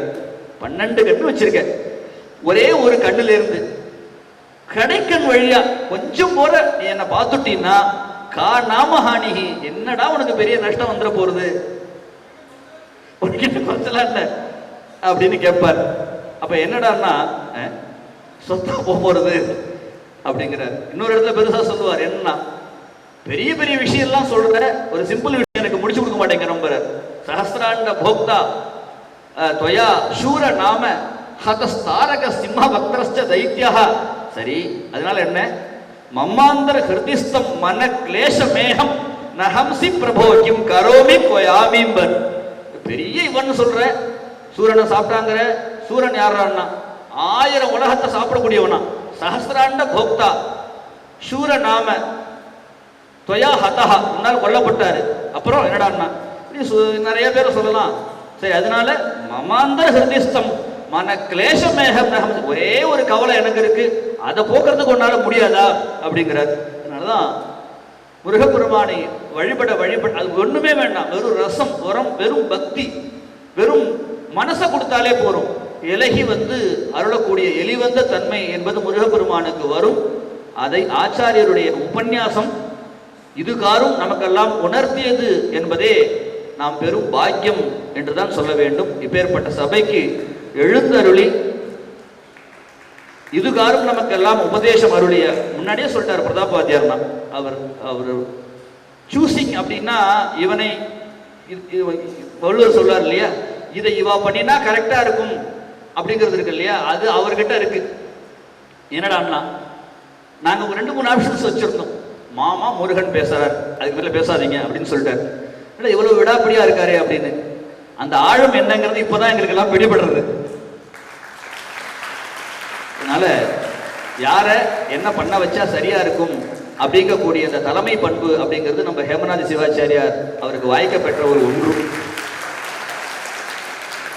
அப்பேற்பட்ட ஒரு அவர் ஏற்பாடு செய்த சபையில் வந்து எழுந்தருளி அனுகிரக பாஷணம் தந்து நம்ம எல்லாம் முருகப்பெருமானுடைய திருப்பெரும் கருணைக்கு ஆட்பட வைத்த குருநாதர் பழனி சிவஸ்ரீ சிவாச்சாரிய சுவாமிகள் அவர்களுக்கு வித்யாலய முதல்வர் அவர்கள் திருக்கரங்களால் மரியாதா உபச்சாரம் செய்விக்கப்படுகிறது. அவர்களுக்கு நமது காமாட்சி வித்யாலயத்தின் சார்பாக கிருதஜ்ஞாத்மக நமஸ்காரங்களை நிவேதித்துக் கொள்கின்றோம்.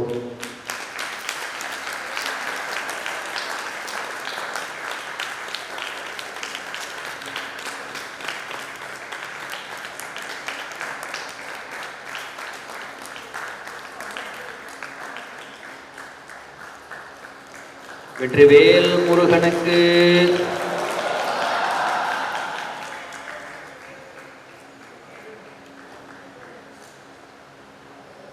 போட்டோ திருப்புகழ் பட சொல்லலாம்.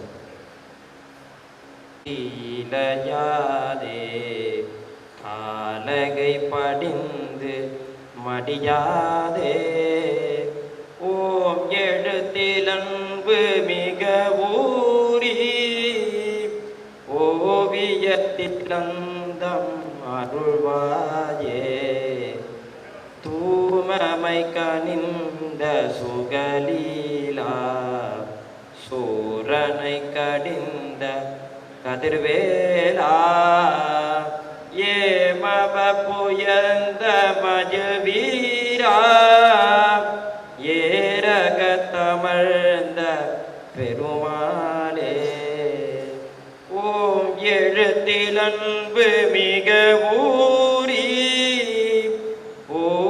ஓவியத்திலந்தம் அருள்வாயே.